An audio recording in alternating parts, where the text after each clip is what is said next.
Chapter 27. Feng Yu broke the hydraulic pipe with one punch, and the mecha behind the tree fell backward. Meanwhile, he used his fastest speed to crawl to the belly of the mecha. His hands were still trembling as he stroked the surface of the large and cold mecha, but his movements were abnormally gentle.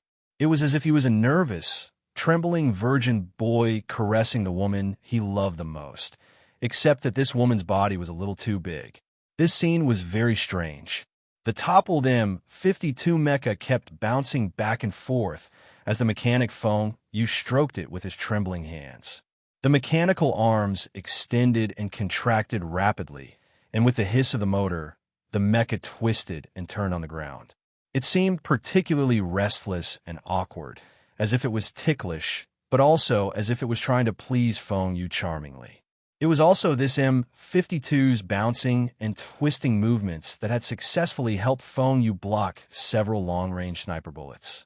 Compared to the movements of the mecha below him, Feng Yu's expression was unusually solemn. He continued to seriously move his hands, and in the shortest amount of time possible, he had removed all of the external defensive functions of this mecha. This was very strange. In Feng Yu's hands, the military standard mecha seemed to have become a dull toy, or perhaps it was more like a puppet. The mecha's movements, which could only be controlled by the computer in the cockpit, appeared as Feng Yu touched the mechanical joints at the back of the mecha. Feng Yu's hands seemed to have some kind of magic. Feng Yu was as familiar with this mecha as if it was his own body. In just 1 second, he had removed all of the mecha's resistance and successfully opened the cockpit at the belly of the mecha, revealing the shocked face of the still young 4th Military Region's mecha warrior inside. "Stop him." Colonel Lake did not give this order. He watched the scene in shock, knowing that he had to make an effective response in the shortest amount of time possible. Based on the Federation's preparations, even if the mechanic was able to knock down 1 or 2 mecha, he would still not be able to leave the valley alive. However, once he really managed to snatch a mecha, who knew what would happen after that? Even though he was in a state of shock, Colonel Lake was still extremely impressed by the scenes on the screen. Earlier, the power that the mechanic Feng Yu had displayed was too inhuman, so other than shock, Colonel Lake had no other thoughts. However, at this time, the mechanic was like a chef, controlling a mecha through the external mechanical joints of the mecha. This kind of ability really made him feel incomparable admiration, as expected of a mechanic teacher from our secondary hospital. Colonel Lake thought back to the time when he had first entered the 2nd Military Academy more than 10 years ago. That middle-aged teacher had stood at the mecha control desk every day, caressing every inch of the mecha's skin as if it was his lover.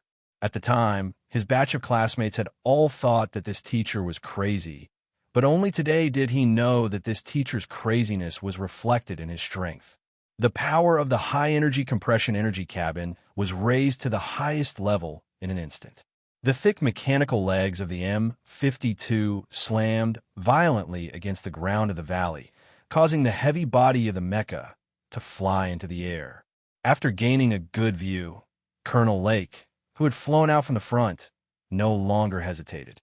The chain magazine, mounted on his right arm, instantly shot out flames, shooting towards the mecha that was bouncing nonstop behind the tree. "Sorry, old 7, he said to himself. This was because he knew that under such intense firepower, the mechanic Feng would definitely die, and the team members in the control cabin would definitely not survive. With a snap, Feng Yu turned his wrist and crushed the wrist of the soldier in the mecha. He slapped away the defensive stiletto that the soldier always carried with him. Then, he chopped at the soldier's neck with his palm, knocking him unconscious. Immediately after that, he burrowed into the mecha like a loach. The M52 that Lake was in was still in midair. The screen clearly displayed the mechanic's actions. He was not worried because he knew that the M52's cabin door would definitely not close in time. However, his eyes immediately narrowed again because he found that he had once again underestimated the opponent's methods. As the mechanic burrowed into the cabin door, his left hand hung behind him and seemingly very casually slapped the side of the alloy cabin door. With this slap, the cabin door of the mecha immediately reacted and closed tightly, The fierce bullet fire instantly hit the M52 on the ground, creating countless sparks. The alloy surface was damaged, but it did not penetrate. An M52 swooped down from the valley, and the M52 on the ground suddenly bounced up from the ground. In an instant, the two mechas collided violently. The distance between the two was too close, so Colonel Lake had no choice but to give up on the idea of attacking from a distance. He bravely ejected the sharp particle blade on his mecha's wrist, turned his body halfway in the air, and viciously stabbed into the opponent's mecha's abdomen. The sound of armor being pierced rang out. The M52 that had just bounced up from the ground had most of its mobility disabled by the mechanic, so it actually could not dodge this stab. The armor on its abdomen was pierced, and sparks flew everywhere. Colonel Lake did not feel the slightest bit of joy in his heart. He did not understand how the opponent could be in a single operator cabin with Old 7, and he did not think that this stab of his would be able to disable the opponent's mobility. Right at this moment, he found that the opponent's two heavy mechanical arms had silently rested on his shoulders. Then, the two mechanical arms began to tremble. Colonel Lake felt that his mecha had also begun to tremble.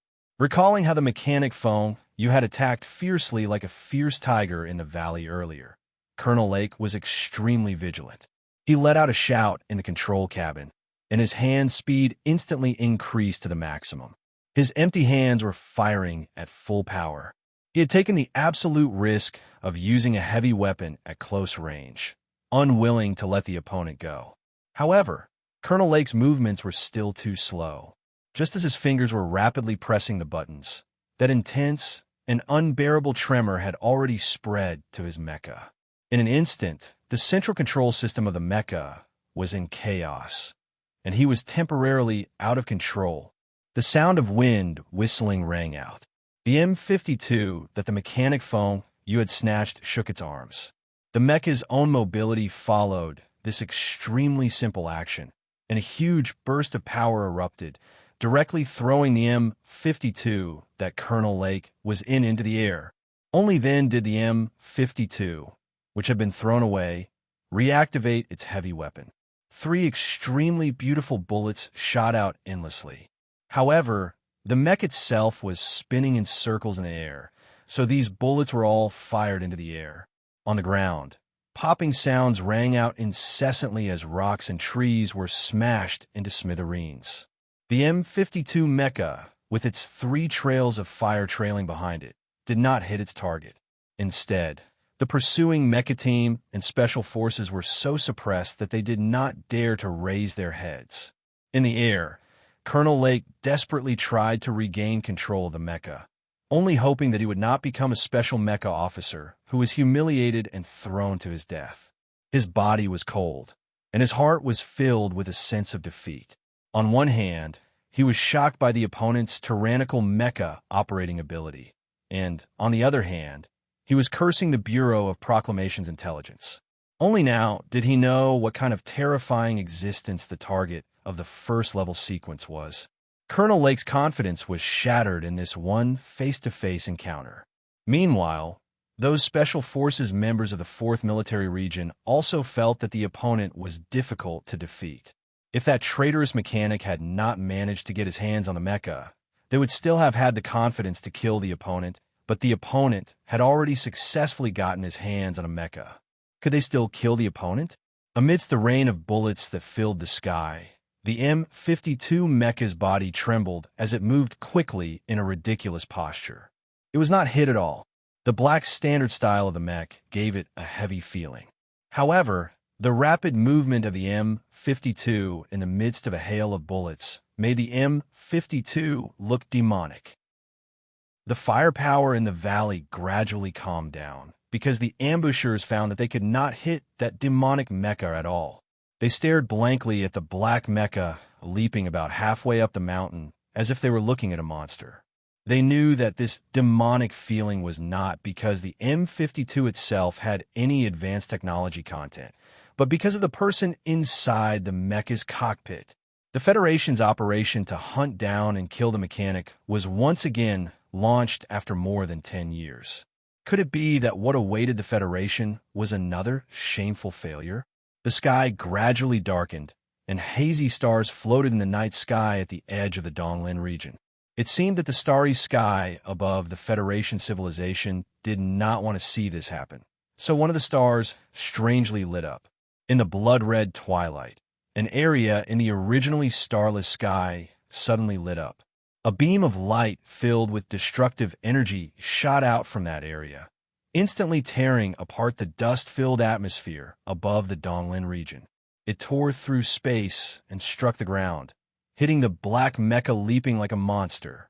This beam of light was powerful and merciless, completely ignoring the trembling dance steps of the M52.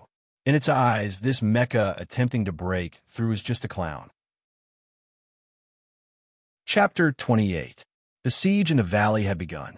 Boss Fengyu, smoking a cigarette in his mouth, had shuddered and transformed into a prehistoric monster to throw rocks and attack. Then he had transformed into a charming mechanic to get close to the mecha and successfully neutralize the defensive capabilities of an M52. Then he had seized control of the mecha and violently shaken the ace mecha of the Federation's Special Forces team into a flustered firebird with a fiery tail in the air.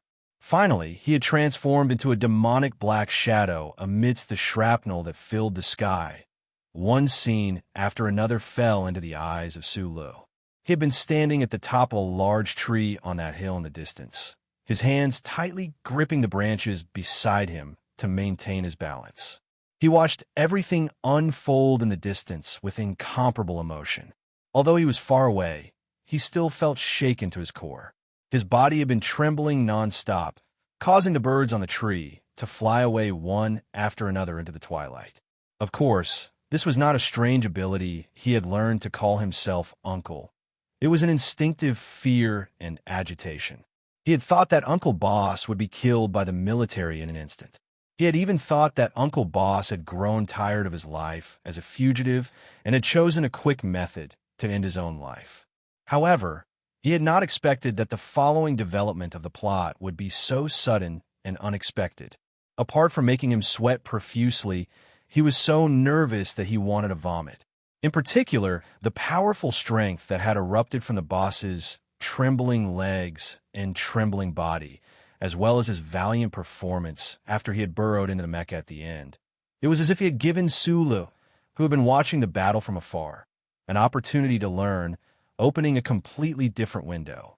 In this world, probably only Sulu knew what those tremors were about.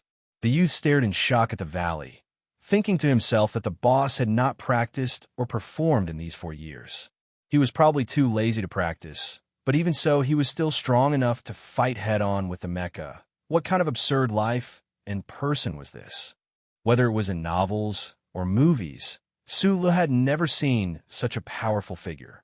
When he thought of how this figure had been by his side for 4 years, he suddenly felt at a loss. He vaguely felt that the things his boss had taught him might lead him to a completely different path in life. However, Sulu still couldn't imagine himself becoming an inhuman like the boss in the future. That was too inconceivable. The window was open, but the grassland outside was still vast and boundless. The road was in front of him, but he didn't know where it ended. The youth just stared blankly at the movement and silence. He didn't have any ambition, and he didn't even have the extravagant hope of becoming such a strong person. This was because he knew that his current ability was at least a few dozen light years away from the realm displayed by the boss in the valley. But no matter what, Sulu watched as the black mech of the boss was about to break out of the encirclement and escape the encirclement of the federal military. His mood was incredibly relaxed and happy. The base of his thigh no longer twitched. He prepared to sneak down the tree and find a quiet place to carry out the mission his boss had given him. He would hide under the watchful eyes of the Federation and never come out again. Just as everything was developing in a good direction, he reflexively turned his head and saw that beam of light. That beam of light that had shot straight down from the grayish-red sky, smashing viciously into the valley. At this time, it was already late in the evening. Half of the night sky was already black and gray. Occasionally, A few small stars would flash with a hazy light. However, in the night sky above the valley, there was not a single trace of a star. It was only a stretch of emptiness. And in this emptiness, suddenly and silently, without warning, a beam of light descended. Sulu watched this scene with wide eyes and slack jaws. His feet slipped, and he almost fell off the tree. He could only hold on to the tree branch with all his might. However, the loud noise and explosion that followed shook the entire hushy region's verdant mountains and fields. Naturally, he was shaken down from the tree as well. The beam of light that was about 1 meter in diameter was extremely pure white. However, it did not have the holy aura described in religious books. Instead, it was full of a destructive and powerful aura. Just like that, in a situation where no one in the valley had expected it, it directly struck the black M52 mecha that was fleeing halfway up the mountain. That black mecha, which had appeared to be at ease despite being besieged, was like a pitiful and lowly insect under this beam of light. It couldn't make any evasive movements at all and faced it head-on. The super alloy armor was instantly torn apart under the white beam of light. Countless circuit chip components were destroyed by the tremendous energy like fish scales and shot in all directions. No one could survive this kind of attack that came from outer space. However, the power of the beam of light still did not end there. When it entered the Earth's crust, it triggered a violent explosion. Within a 500-meter radius of the black mecha, the entire ground was as fragile as the surface of a baked biscuit. It cracked open, trembled, twisted, and rippled in all directions. After a loud boom, the Donglin garrison special forces in the bushes near the mountainside were shaken high into the air. Most of them were shaken to death. Meanwhile, the 4th Military Region's special mecha team, that was slightly further away, also could not withstand such a powerful force. They all fell to the ground one after another. Amidst the powerful turbulence of the electromagnetic waves, they were momentarily unable to move. The birds and beasts that roamed freely in the valley cried out in agony. Who knew how many trees collapsed? Further away on the hill, the branch in Su Li's hand was also snapped in half. His body was like a kite with a broken string, falling heavily into the ground. It took him a long time before he managed to get up. He stared dumbfoundedly at the valley. Although he could not see anything else, he seemed to have seen his boss's tragic death. He no longer had any hope of surviving, because under the attack of the most advanced weapons of the Federation civilization, who could still survive? At this moment, Su Lu understood some things. At least, he understood what his boss had said earlier in the mine. You want to know what the explosion was all about? Perhaps you'll be able to see it in a moment. Yes, Su Lu had seen the beam of light, had seen the explosion. That was why he understood. The explosion in the armory more than 10 years ago was most likely a similar scene. However, the armory back then was full of ammunition, which was why the scale of the explosion was so much larger. As expected, his boss had been wronged. This knowledge might have made Su Li's pitiful sense of justice feel a little better, but it could not erase the incomparably heavy expression of pain on his face. He rubbed his eyes. Taking advantage of the fact that the army in the valley was also in a state of panic, he forced his tired body to run down the hill into the darkness. The energy of the device had been charged again. The youth pressed the button, letting the faint blue light envelop him. Then he began to flee. He told himself that he had to live. He had to live well. He had to live for his boss and his own share. When the youth Su Lu embarked on his journey of escape, in space 600 kilometers away from the surface of the Donglin region, the very beautiful West Woods commercial spaceship that glowed with a silver light all over began to adjust its posture again. Attack complete. The captain of the spaceship looked at the small black dot after the explosion on the screen. After a moment of silence, he said, "Return to 1,200 kilometers orbit." Chapter 29. The Ancient Bell was the largest spaceship owned by the Ancient Bell Company. Its endurance was one of the top 10 in the entire Federation. The Ancient Bell Company was the largest company in the West Woods region of the Federation. Its business covered many industries, and its capital was extremely strong. However, Even after hundreds of years of investigation by the Westwoods Region Management Committee using the Company Information Disclosure Act, they still couldn't find out who was behind this giant company. Many people guessed that other than the Federation's Asset Management Committee, there were also the shadows of the most powerful families in the Westwoods region behind this company. Some people even faintly guessed that the ancient Bell Company might be related to the 4th Military Region, which had been stationed in the Westwoods region for countless years. This time, in order to cooperate with the Federation's plan, the ancient Bell Company sent this spaceship to the Eastwoods region to bring greetings and officials from the Westwoods region. They started a series of government and civilian exchanges. On the surface, these activities were just to cover the actions of the 4th Military Region's Special Mecha Team. However, no one expected that the real fatal blow to the traitorous mechanic was actually this spaceship itself. It was just a commercial spaceship. How could it carry a space weapon that was strictly controlled by the military? The captain of the ancient Bell spaceship was a big fat man. After confirming the effects of the vertical cannon through the thermal sensor and the Eastwoods satellite imaging system, he relaxed and leaned against the sofa, panting. He took the cup of coffee from his secretary, which was still warm, and drank a few mouthfuls without tasting the taste. When Colonel Lake comes back, he will be very angry. The secretary reminded the captain in a low voice. According to the usual configuration, the captain was usually accompanied by an officer. However, this fat man obviously didn't have the self-awareness of a company. He treated himself as some kind of officer, because in reality, he was originally an officer. The fat captain's face was very gentle, but the occasional flash of coldness in his squinted eyes showed his true personality. He said softly, "If Lake can complete this mission, of course I won't take the risk of using the main cannon." The fat captain's brows, which were covered by the wrinkles, flashed with a hint of gloominess. He gritted his teeth and said painfully, "One cannon destroyed half a year's energy quota of the company. Do you think I don't feel bad? That brat Lake is such a F***king disappointment. How much does the military spend on their special mecha team every year?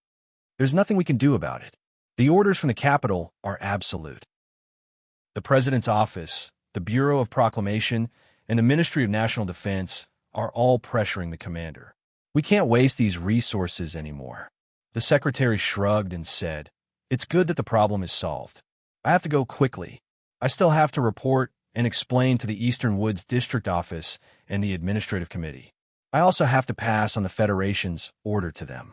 Otherwise, not only will the exchange visit between Eastern Woods and the West Woods be ruined, but the Eastern Woods garrison warships will also fly into the sky and surround us in anger. Give them 4 guts."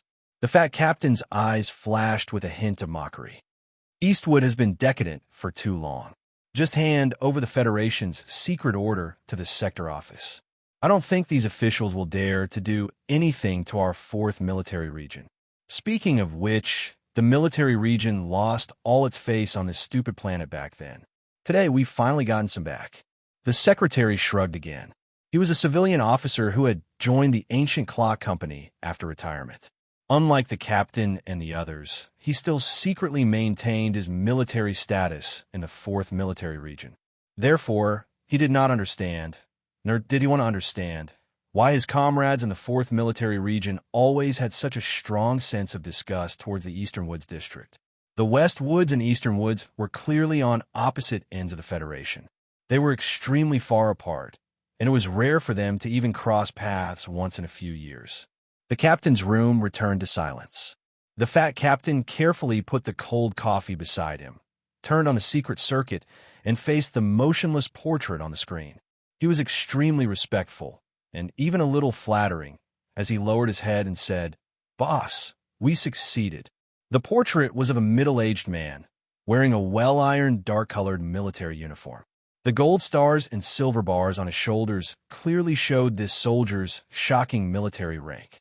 The communication between Dong Lin and Silin would take at least 14 minutes. That was why the middle-aged general's portrait remained motionless like a puppet. However, his deeply furrowed brows and cold eyes still gave off an endless amount of pressure. The fat captain swallowed a mouthful of saliva and continued. Just to kill the mechanic, we spent half a year's energy quota. But this was a mission issued by the Federation. Do you think you should send a letter to the President's office to let the Department of Defense and the Department of Energy coordinate and give the company a little compensation? He suddenly thought of a problem. Taking advantage of the time before the portrait on the screen moved, he said shyly, "Also, the young miss still refuses to eat today."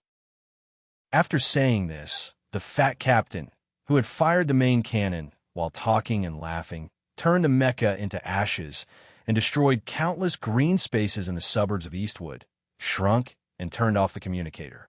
Then, he ran out of the captain's room with his butt raised. Sulu had also not eaten today. Under the cover of the explosion, he ran down from the hill.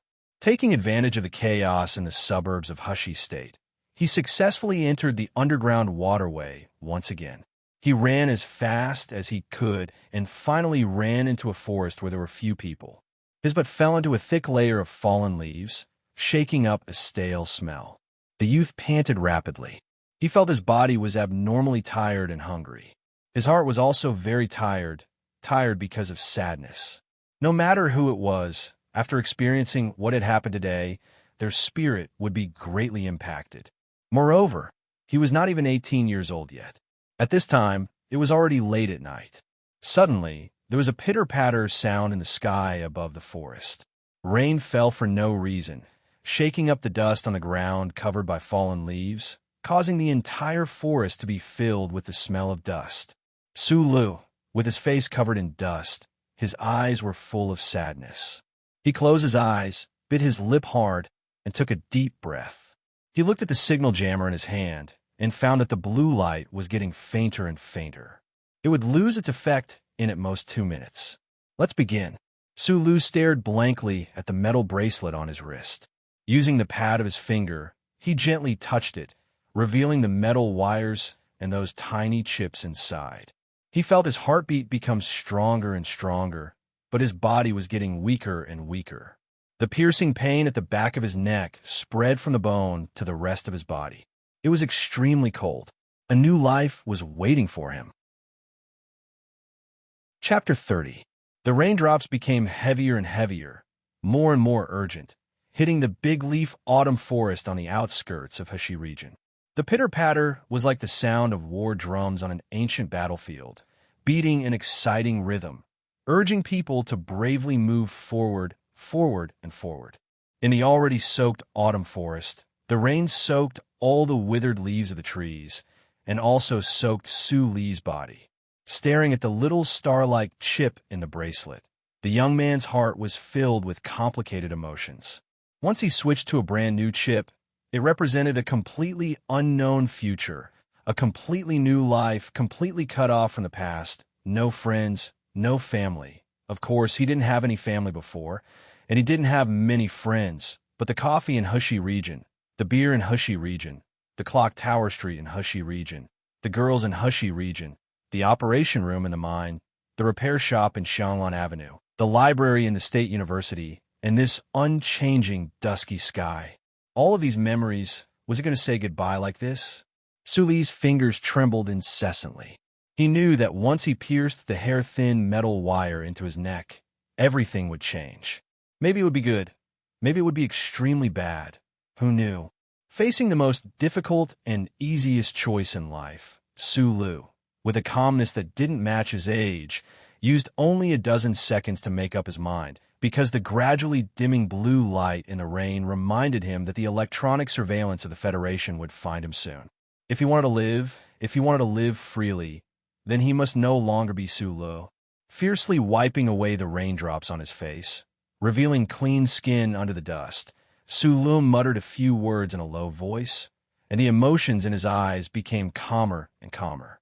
His hands no longer trembled, and with unusual stability, he pulled out the metal wire from the bracelet, aimed it at the back of his neck, and slowly pierced it. As for how to exchange for a chip, the weak light screen that had popped up on the bracelet had already taught Sulu. However, the young man's current actions were, after all, exceptionally frightening and absurd in his knowledge. He had never even heard of someone being able to forge a human chip, to avoid the radiance of the first charter. He didn't have much confidence. His hands still didn't tremble, but they appeared exceptionally slow. This was what the mechanic Feng Yu admired the most about him. He had a natural control over the metal mechanical chip. And more importantly, no matter what kind of dangerous situation he was in, this young man could always maintain his calm, even if it was only on the surface. In order to exchange for the chip in his body without the help of the relevant equipment, one must have the most stable hands and the most stable heart in the world. Coincidentally, Su Lu had both of these. Even though he was so tired that he could fall asleep at any time, hungry to the point that his eyes were somewhat unfocused, and sad to the point that the rims of his eyes were still red under the washing of the rain, his hands were still stable. Perhaps it was precisely because Feng Yu believed in this young man's ability that he would hand over such a precious legacy to him. The extremely thin metal wire steadily stopped at a distance of 0.5 millimeters from the skin. The rain in the autumn forest very tactfully brushed past the metal wire and left, not interfering. This was a job that no one knew about, but was enough to shock the entire Federation. Right at this moment, something strange happened. The sharp tip of the metal wire, which had not trembled in the slightest, suddenly trembled as if it had smelled some kind of extremely sweet and blissful paradise. The tip of the metal wire rapidly trembled and vibrated within an extremely small range, faster and faster. It was so fast that it could not be seen with the naked eye, so fast that the wind and rain could not hit it at all. It seemed to have sensed something and continuously searched, using the tiny electric charge attached to it as a source of energy to search continuously. It searched on the exposed skin of Su Li's neck. A layer of small goosebumps appeared on the back of Su Li's neck. Because he was nervous, he allowed the rain to wash over him, but he did not dare to move at all. After who knew how long, only a light beep was heard. The tip of the metal wire that had been rapidly trembling suddenly entered a state of absolute stillness. The metal wire maintained its strange curved state, its tip aimed at the skin on the back of Su Li's neck. In this stillness amidst the wind and rain, a weak blue electric current began to accumulate, like an extremely sharp sword waiting to be unsheathed. A bolt of lightning illuminated the dark sky of the outskirts amidst the wind and rain. With a crack, the sound of thunder rumbled through the entire world. Like a light snake, the lightning carved a demonic mark in the air, and also slightly brightened the autumn forest. In this instant of light, the figure of the youth kneeling in the rain suddenly froze. With a whoosh, the metal wire automatically extended by 3 centimeters and easily pierced into the back of Su Li's neck. Then, the metal wire began to tremble with all its might, like a sword that was trying to break through the defensive armor. It was also like a lightning-striking venomous snake that was biting its prey, continuously injecting venom, wanting to give its target the final fatal blow. At this moment, if someone was present, they would definitely notice that the figure of the youth kneeling in the rain began to tremble in pain after stiffening. They would also notice that the skin on the back of the youth's neck seemed to have become transparent, and that the faint blue electric current was constantly swimming and struggling around his neck. In the autumn forest, amidst the wind and rain, there was suddenly a slightly burnt smell. Su Li's small eyes were painfully wide open, and his face looked abnormally terrifying. He felt that his body was burning incomparably, and the pain coming from the back of his neck was even more painful. However, that weak electric current was continuously flowing from the metal wire into his body, directly connecting to his nervous system, allowing him to clearly endure this unbearable torture. Let's end this quickly. It doesn't matter even if we fail. The youth Su Lu, who had always been as sincere and firm as a rock, finally couldn't endure it anymore. He felt that the blood in his body seemed to be boiling, and his mouth and tongue were incomparably dry. His entire body was in pain, as if he was struck by lightning. Just as he was about to give up, there seemed to be some kind of sound coming from the back of his neck. It was like the sound of the circuit chip that he was most familiar with, and also like the sound of a sword being sheathed again. The storm hit the autumn forest, soaking the sky and earth. Su Li's thin figure trembled in pain. His fingers powerlessly left the metal wire, and his whole body knelt in the forest in the rain.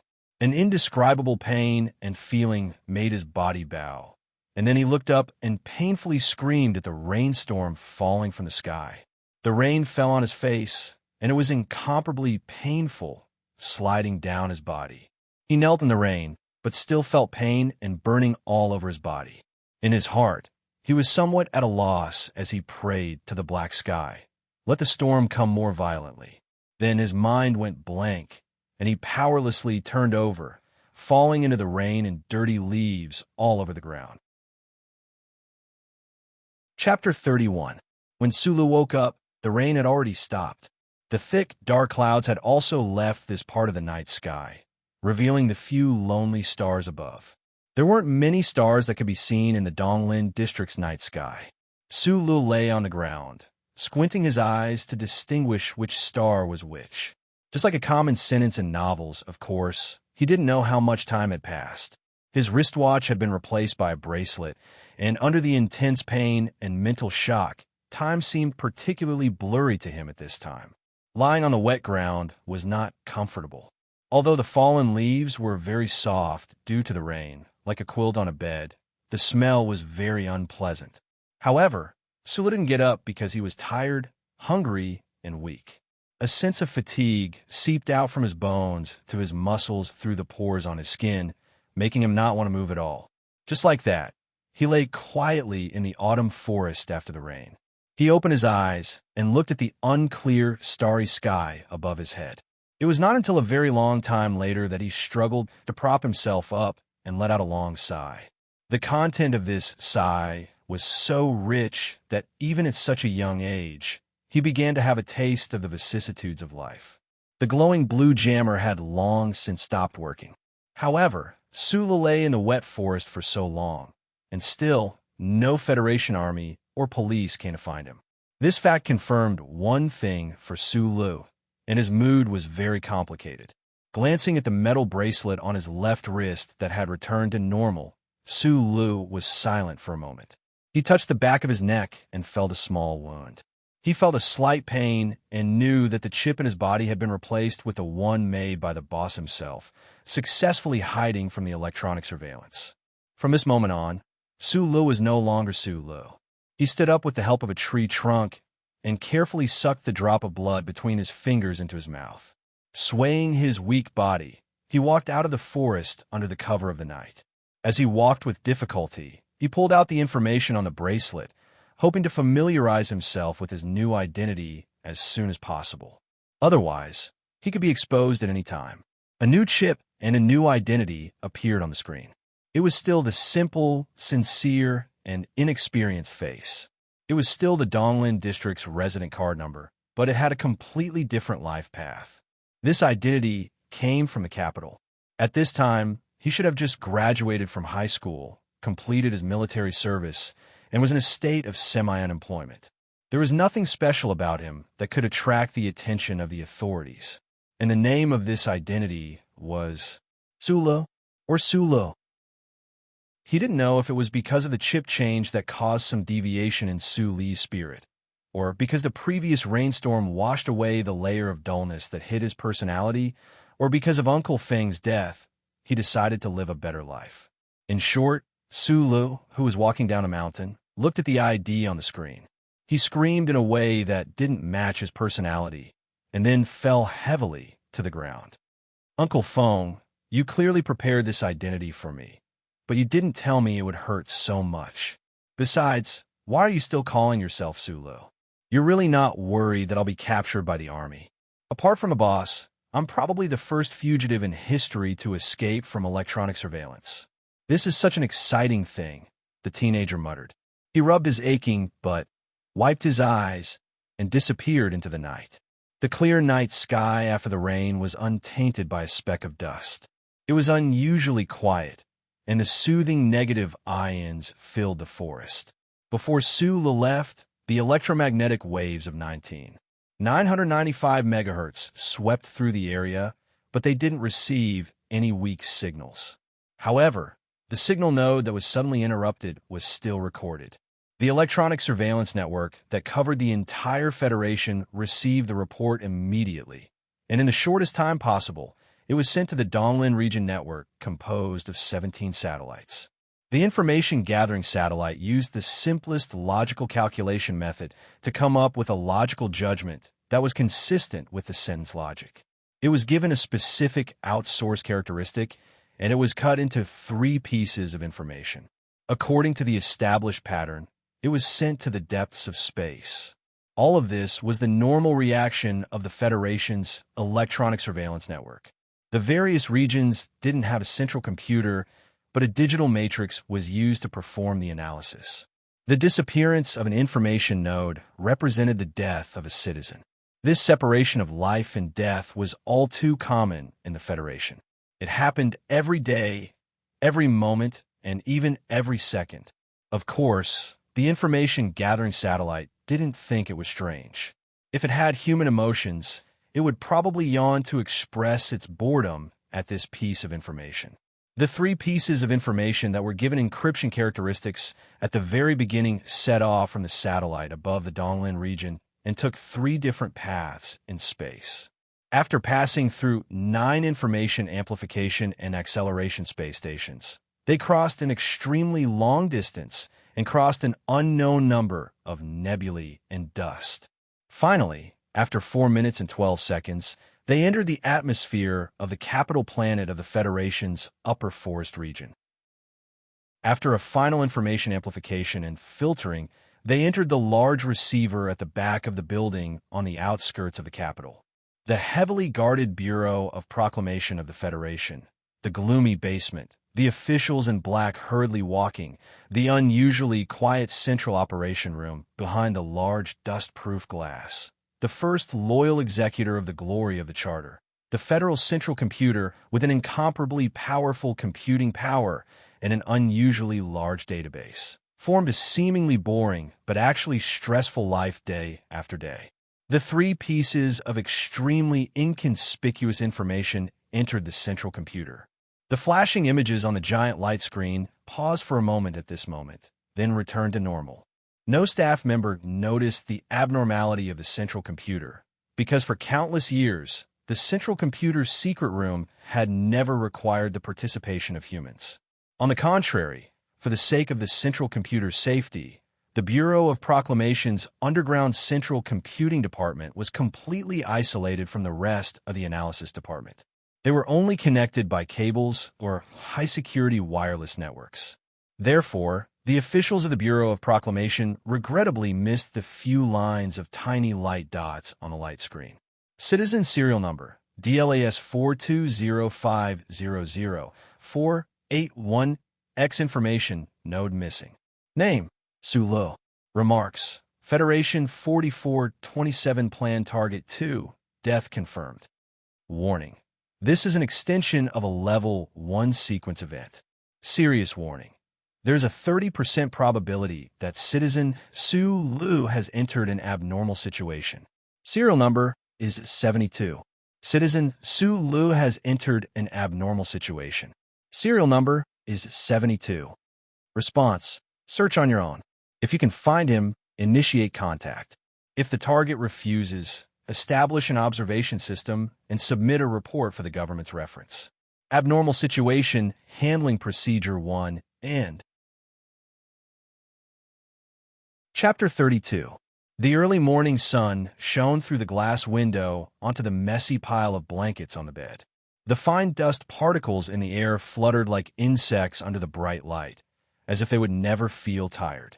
The warm autumn day and the fluttering dust did not make the young man under the blankets sigh at the beauty of life.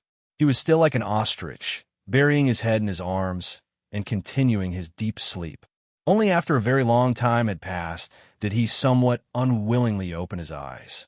He spread out his limbs on the bed and stared blankly at the white ceiling above his head in silence. From the moment he opened his eyes, the craziness of the past 10 hours flooded Su Li's mind like a tide. He stared blankly for a long time before realizing that he was now in the room that the boss had specially left for him, and not sleeping on the bed that he was familiar with. Everything that had happened yesterday was real and not a nightmare. He already had a new identity. The chip on the back of his neck had been replaced, and the boss, Uncle, he really was dead. Sulu sat up and continued to stare blankly at the bedside for a while. He used his hands to rub his slightly hot face to wake himself up, but when he raised his head to look at the unfamiliar room, he still could not wake up. There was a saying in the Federation that a cunning rabbit would have at least 3 holes. Sulu did not expect that the boss, in order to avoid the Federation's arrest warrant, would actually arrange so many escape routes in the capital city of Heshi Province.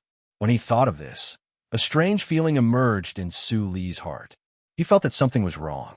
This was a single apartment that faced the street. The interior area was not large, and the furnishings were extremely simple. Apart from the large bed by the window, there was only a refrigerator, a TV screen, and a set of tables and chairs. After taking a hot shower in the bathroom, Sulu took out a large amount of prepared food from the fridge. Without heating it up, he began to wolf down the food. It wasn't until the table was covered with leftovers and spilled milk that he felt slightly satisfied.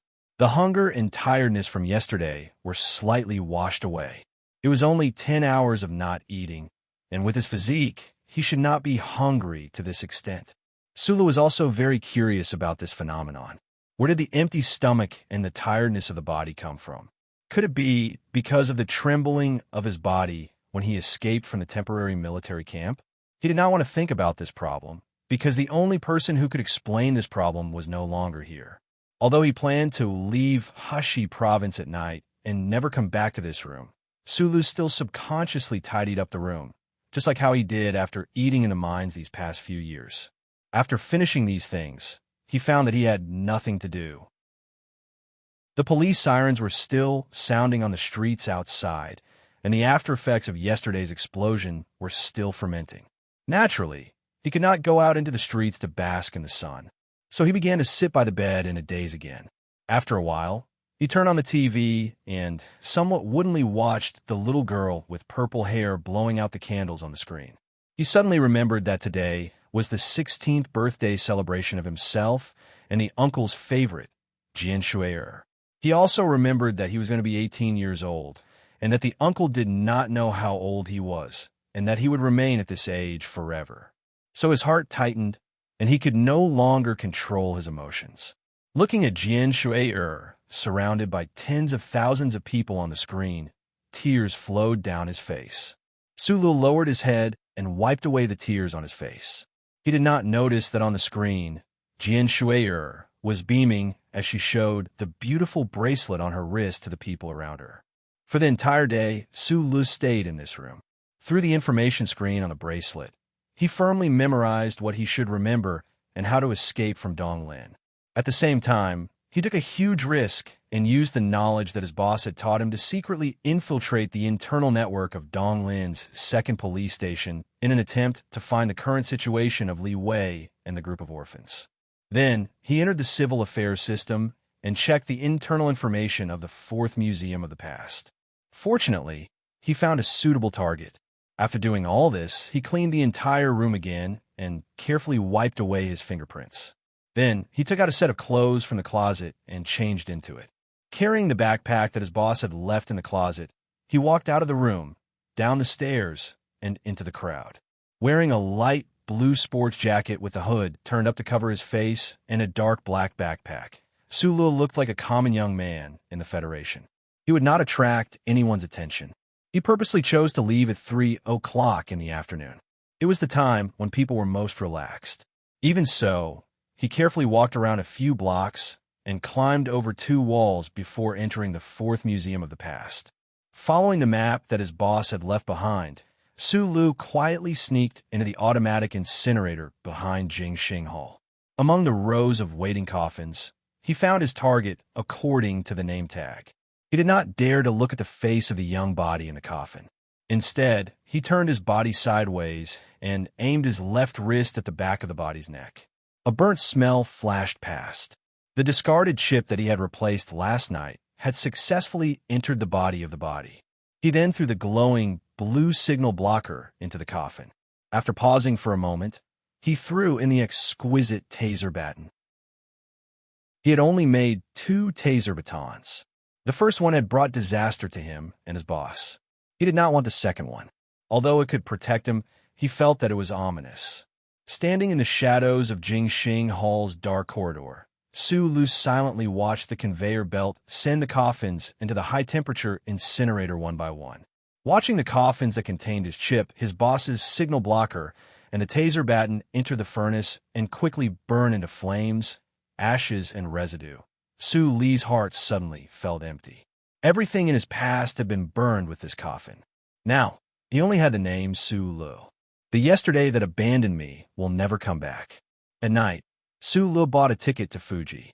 This long-distance bus, called the Big Greyhound by the people of Donglin, was dispatched from the capital of Hushi every night. After a long night's journey, it arrived at the capital of Fuji in the early hours of the next day. Although it was tiring, it was much cheaper than taking a plane. However, Su Lu chose the Big Greyhound to leave the capital of Hushi because the orphans knew that the Federation was the most lenient when it came to the means of transportation used by civilians. On the bright signboard, the two Big Greyhounds' ears drooped weakly. Su Lu looked at the armed soldiers and the police wearing bulletproof vests at the entrance and lamented in his heart. He really did not expect that the government would not relax the inspection. If he did not even have the courage to face this hurdle, then how could he live in the Federation with this fake identity in the future? Su Lu touched the back of his neck and smiled brilliantly. He smiled so much that his eyes narrowed. He calmly walked towards the door. Chapter 33. He politely asked Su Lu to remove his backpack, and the cold metal probe stick rudely pressed against the back of Su Li's neck. After a beep, the identity data, reading, and verification was completed in an instant. The soldier in charge of the inspection glanced at the information on the small screen on his elbow, looked at Su Lu with a smile, and said, "So it's Senior. You look young." Su Li's smile was somewhat forced, and the corners of his mouth twitched a few times before it became more natural. He put on his backpack and said, "Squatters, they can't see the sun all day. If you want to, you can go." There were not many types of soldiers in the Dongling garrison, but the most difficult of them all was the mineshaft maintenance team, which was what the soldiers called the squatters. The soldier patted Su Li's shoulder with a smile and said, "Senior, your luck was bad in the past, but isn't it good this time? You can wait for a ship as soon as you retire." After our former squad leader retired, he had to wait for half a year in the garrison before the Department of Defense sent a spaceship over.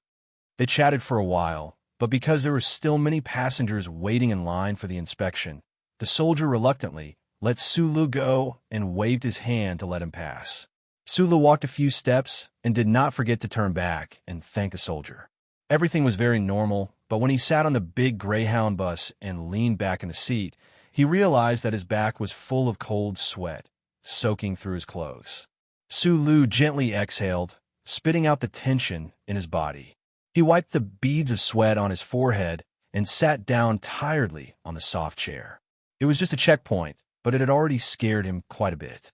Fortunately, he remembered the identity set by the disguised chip behind his neck, so he barely passed the checkpoint.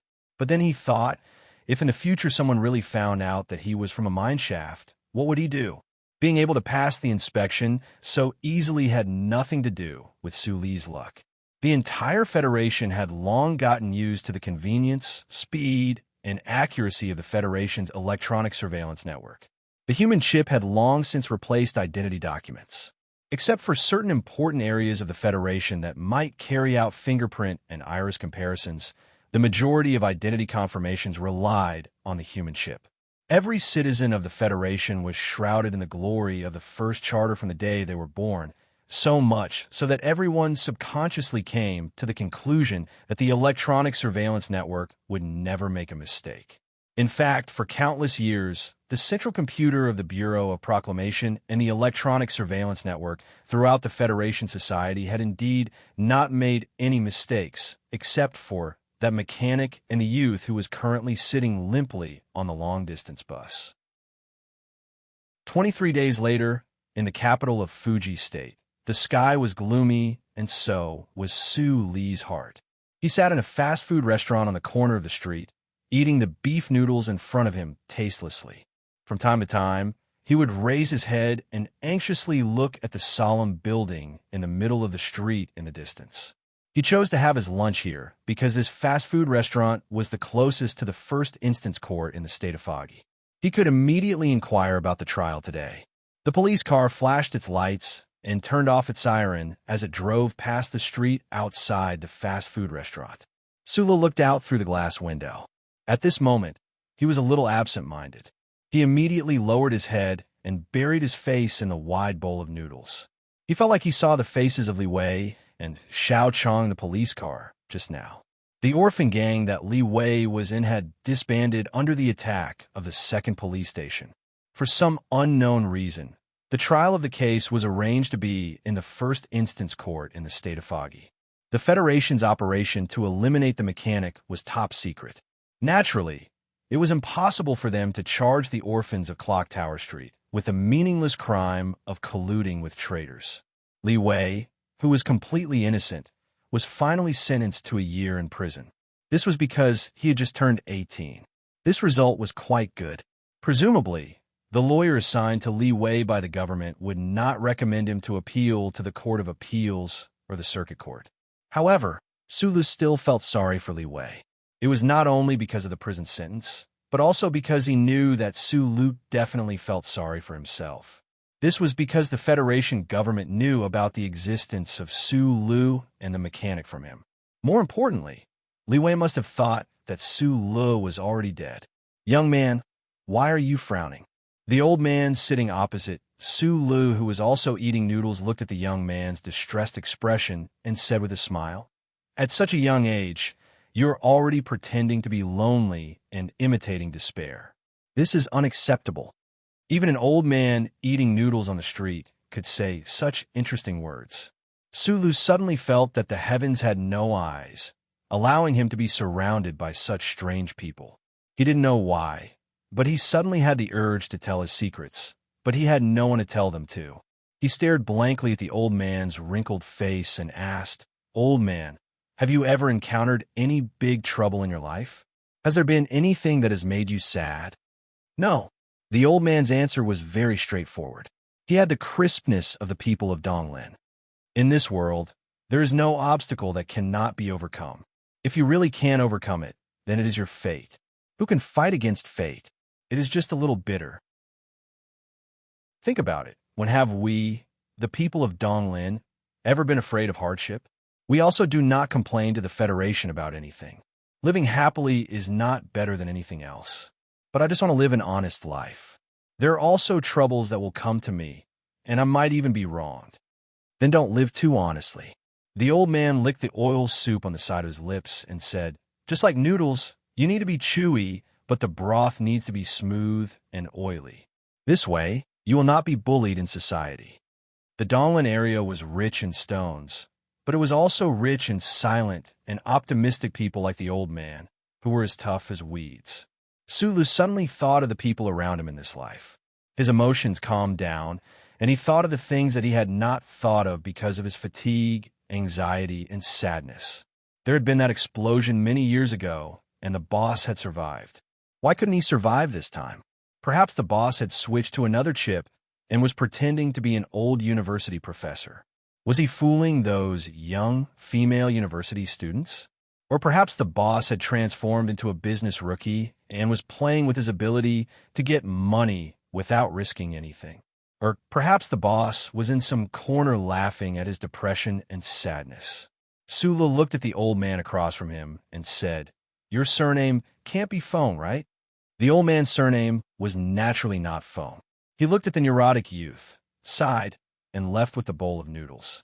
Sulu sent off the old man, sent by the heavens, to wake him up. He smiled foolishly at the broth and understood what kind of person he should be in the future. Just like the noodles in the bowl, he should persevere in what he should persevere in and maintain the tenacity in his heart. But to realize the form of tenacity, the boss might be dead or he might be alive. It was just that he could not meet him. He was wearing a white robe and drifting away. Was this true? But what did it matter? If they did not meet for a lifetime, what was the difference between life and death? The key was what to do about his future, wasn't it? Sulu had a smile on his face and cheered for himself in his heart. At this moment, this simple and sincere youth's mentality finally changed a little. It was like a ray of sunlight shining into his heart. At this time, the gloomy weather above Fuji had finally dissipated, revealing the incomparably beautiful sunlight. The youth walked out of the restaurant and whistled nervously at the girls on the street. He tightened the backpack on his back and walked in the direction of the garrison. Chapter 34. Before leaving the Hushi region, Sulu had circled to the 4th Street in the twilight. He took a look at his beloved repair shop from afar and was shocked to find that the entire building where the shop was located had been reduced to ruins. He did not need to care about how the Federation would explain this matter to society. He could only easily see that the Donglin garrison had directly used heavy firepower to launch an attack on his boss. Comparing this with the formation of the Mecha Team B, for that the colonel belonged to, Sulu felt a chill in his heart. He did not know just how many important people in the Federation wanted to kill his boss, and what was up with the crime of treason that his boss bore. However, Sulu did not have the extravagant hope of using the disguised chip to investigate this matter and help his boss clear his name or take revenge. On one hand, it was because his boss had given him a serious warning in his last words. On the other hand, he knew that he was just an ordinary person now. He was too far away from the secrets of the upper echelons of the Federation society. He was so far away that he could not even look up to them. Standing on the empty cement ground of the garrison area's airport, Sulu turned around and looked at the familiar planet. He took a deep breath, and his eyebrows, which were as thick and straight as knives, became much smoother. It was as if he could not bear the sorrow of leaving. As a retired soldier, he boarded a spaceship on the way to leave the Donglin region and head to the capital ring. This seemed to be his dream for more than 10 years. However, when this dream was realized in a bizarre way, Sulu still felt like he was dreaming. The identity verification and security check had been completed before he entered the garrison. At this time, Sulu was no longer as scared as he was a month ago. Instead, he could calmly face the omnipresent electronic surveillance network. He lowered his head and walked into the transit cabin, not forgetting to smile at the soldiers at the door. These soldiers were all from the Westwoods. They were responsible for the security of the commercial spaceship above the Donglin region. After a month, the friendly visit between the Westwoods region and the Donglin region ended. They reached a package of reciprocal agreements and confirmed the assistance of the Westwoods to the Donglin region. Those important officials had already returned to the spaceship and were about to embark on the long journey home. The cargo spaceship that Sulu entered was the last transit cabin in space. Sulu's body was pressed tightly against the back of the chair. The feeling of his head being filled with blood was very unfamiliar to him. He, who had never experienced space travel before, felt a fresh excitement and a trace of fear. Other than him, there was no one else in the cabin full of goods. He didn't know how Uncle Fengyu set up the disguised chip, but this retired soldier really didn't pay much attention to him, other than the loud noise that reminded him that he was leaving his hometown. When he was about 30,000 meters away from the ground, Sulu finally relaxed. Following the instructions of the electronic equipment in the cabin, he adjusted the position of his seat. Only then did he have the extra energy to observe the flight cabin that he was in. Unlike what he had imagined when he was a teenager, these spaceships that represented the level of human civilization were not very beautiful. Even if it was just an open space transit cabin, it still looked a bit too crude. The exposed metal on the cabin walls were not covered, and he could even see the circuit system inside the pipes. The smell of engine oil filled the cabin. Looking at this scene, Sulu could not help but be a little surprised. He thought to himself, is this a F*King old truck or an extremely sophisticated high-tech product? 20 seconds later, Sulu lost his initial sense of novelty and curiosity. The physiological effects of the load began to appear. His breathing was a little short, but fortunately, in the past 4 years, he had been constantly adjusted by Uncle Fengyu. Compared to other first-time travelers, he had adapted quickly enough and was calm enough. He noticed that the window of the spaceship began to constantly pass by the red dust and some space junk that reflected a metallic luster. Logically speaking, at the current altitude, there should not be so much space junk. Sulu was a little confused for a while. He just quietly watched. After a long time, the spaceship seemed to have passed through this strange dust area and truly escaped the gravitational pull of Donglin. It was time to remove the restraints on his body. Sulu carefully left the chair according to the instructions. He felt this strange feeling of weightlessness, and a happy smile appeared on his face.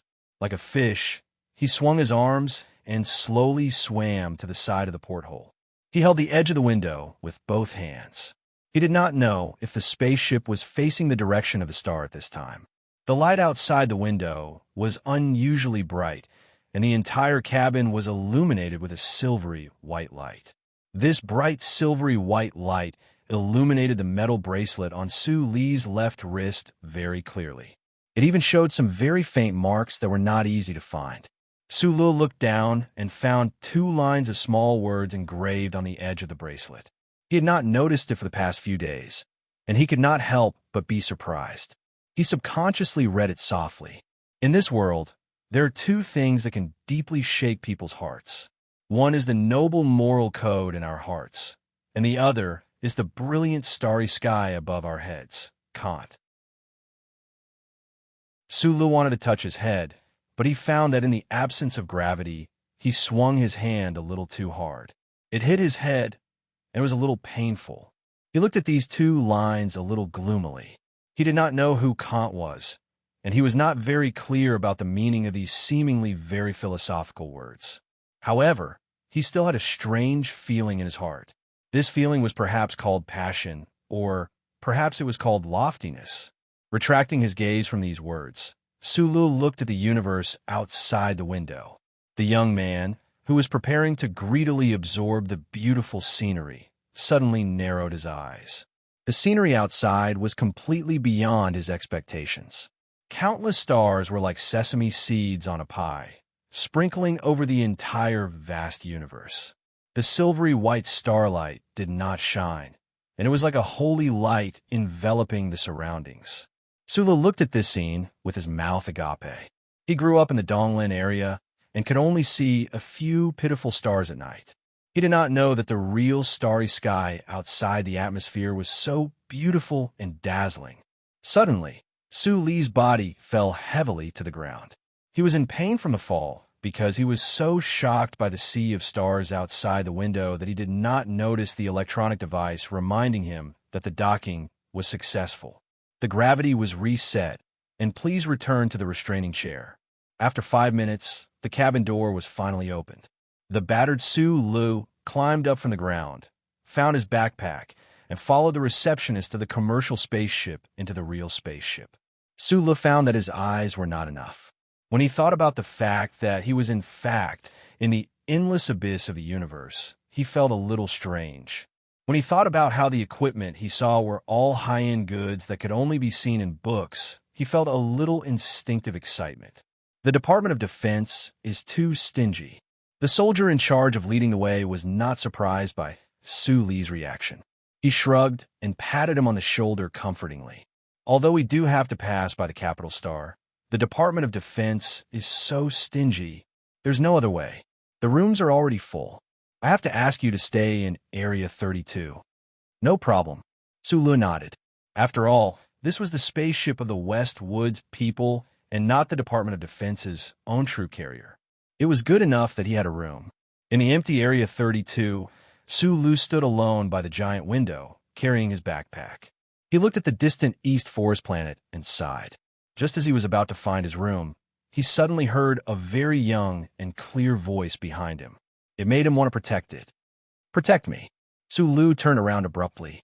Then his mouth fell open because he saw a little girl in white pajamas, bathed in the silver starlight. The little girl was only 5 or 6 years old. She was holding a doll in her arms. Her innocent eyes were filled with tears, and her whole body seemed to emit a delicate aura. Chapter 35. Protect me. She didn't add the word please in front, which seemed a little unreasonable, but when it was said in a little girl's voice, it was full of incomparable trust and the naivety of a child. The little girl's white pajamas looked incomparably delicate under the starlight. Sulu looked at this scene emotionally, and for some reason, his heart softened for no reason.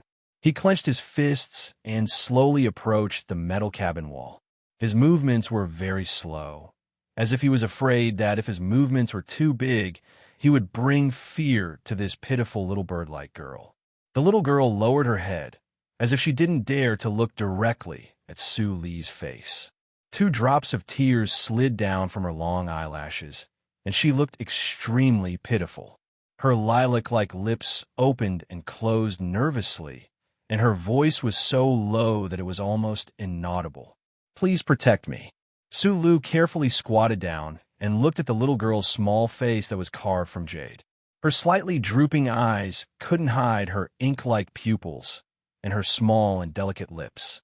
For a moment, he felt a little absent-minded. He felt that the little girl gave him a very intimate feeling, so he didn't notice that the little girl added 2 words in her second sentence. "Little girl, what's your name?" Su Lu subconsciously blinked and pursed his lips, not wanting to let his absent-minded appearance make the little girl think of something bad. His gaze finally left the little girl's face and noticed that the little girl's hair was very special. Pure black hair draped straight over both sides of her cheeks, and the middle part was very neatly cut into a straight line above her eyebrows and covering her forehead. It looked like a piece of watermelon skin. My name is Jean. Firework." The little girl was still tightly hugging the doll in her arms. She bravely raised her head to look at Su Lu. Perhaps it was Su Li's honest face that gave her courage, or perhaps it was Su Li's straight eyebrows that gave her confidence. She stammered out her name. "This name is too unpleasant to hear," Su Lu muttered in his heart. He didn't know what this little girl's parents did for them to give her a name that could easily cause ambiguity. He scratched his head and said, "Why don't I just call you Little Watermelon?" The little girl named Jean Firework widened her eyes and felt endless confusion. She cutely tilted her head and asked, "Uncle, why Little Watermelon?" Sulu stretched out his index finger and brushed the hair on the little girl's forehead. He smiled and said, "Because your hair is like a beautiful piece of watermelon skin." Although Sulu didn't know that this commercial spaceship belonged to the Ancient Clock Company, and that the 4th Military Region was hiding behind the Ancient Clock Company, he could logically deduce that on such a heavily guarded spaceship, under the glory of the First Charter, at the edge of the universe far away from the Empire's borders, there shouldn't be anything that could threaten such a cute little girl. He also didn't think that this little girl called Zhong Huahua, or Little Watermelon, needed to be protected. On a spaceship, this little girl should have a family accompanying her. But no matter how he asked, Little Watermelon refused to tell him what had happened, nor where her family was. Su Lu thought for a while and decided to find the staff on the spaceship. After all, the little girl was a living person, and he didn't dare to take responsibility. Su Li's room was in Area 32, which was the most remote area of the spaceship. It had the most backward facilities and was also the quietest area. Other than the noise of garbage being transported from the pipes behind the wall from time to time, no one had come here while the 2 of them were talking. Sulu took the little girl's hand and walked outside. He comforted her, "Little Watermelon, you don't have to be afraid when you find your family." "Uncle, I'm scared." Little Watermelon was a very sensible child. She probably knew that she had brought a lot of trouble to this strange uncle. When Sulu took her hand and walked out, she didn't make a fuss or struggle.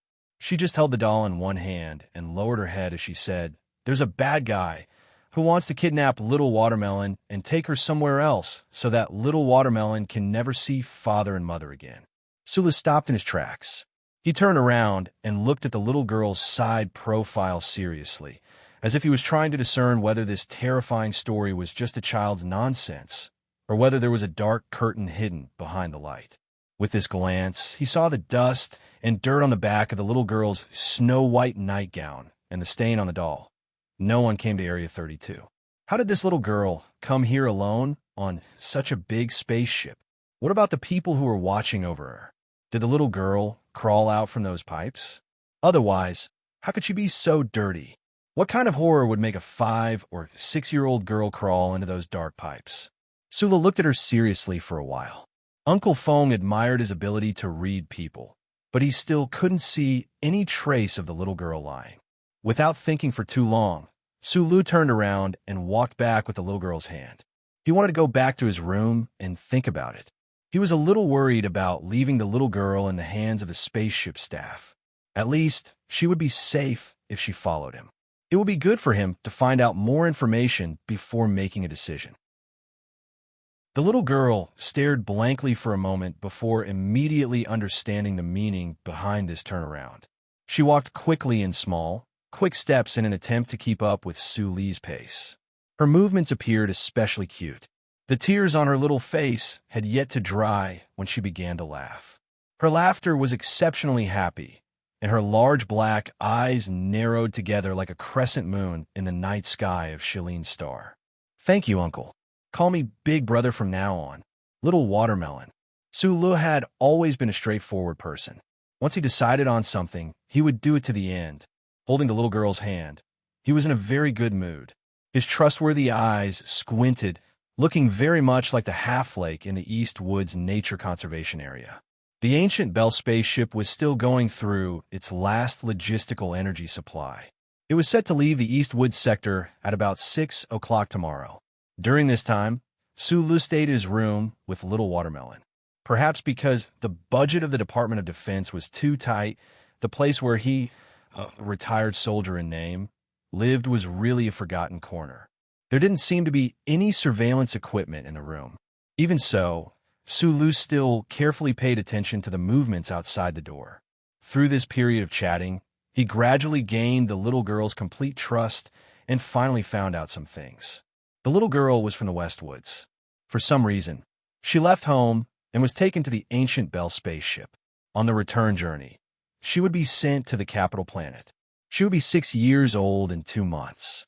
She was best at piano and painting, but she hated piano and painting the most.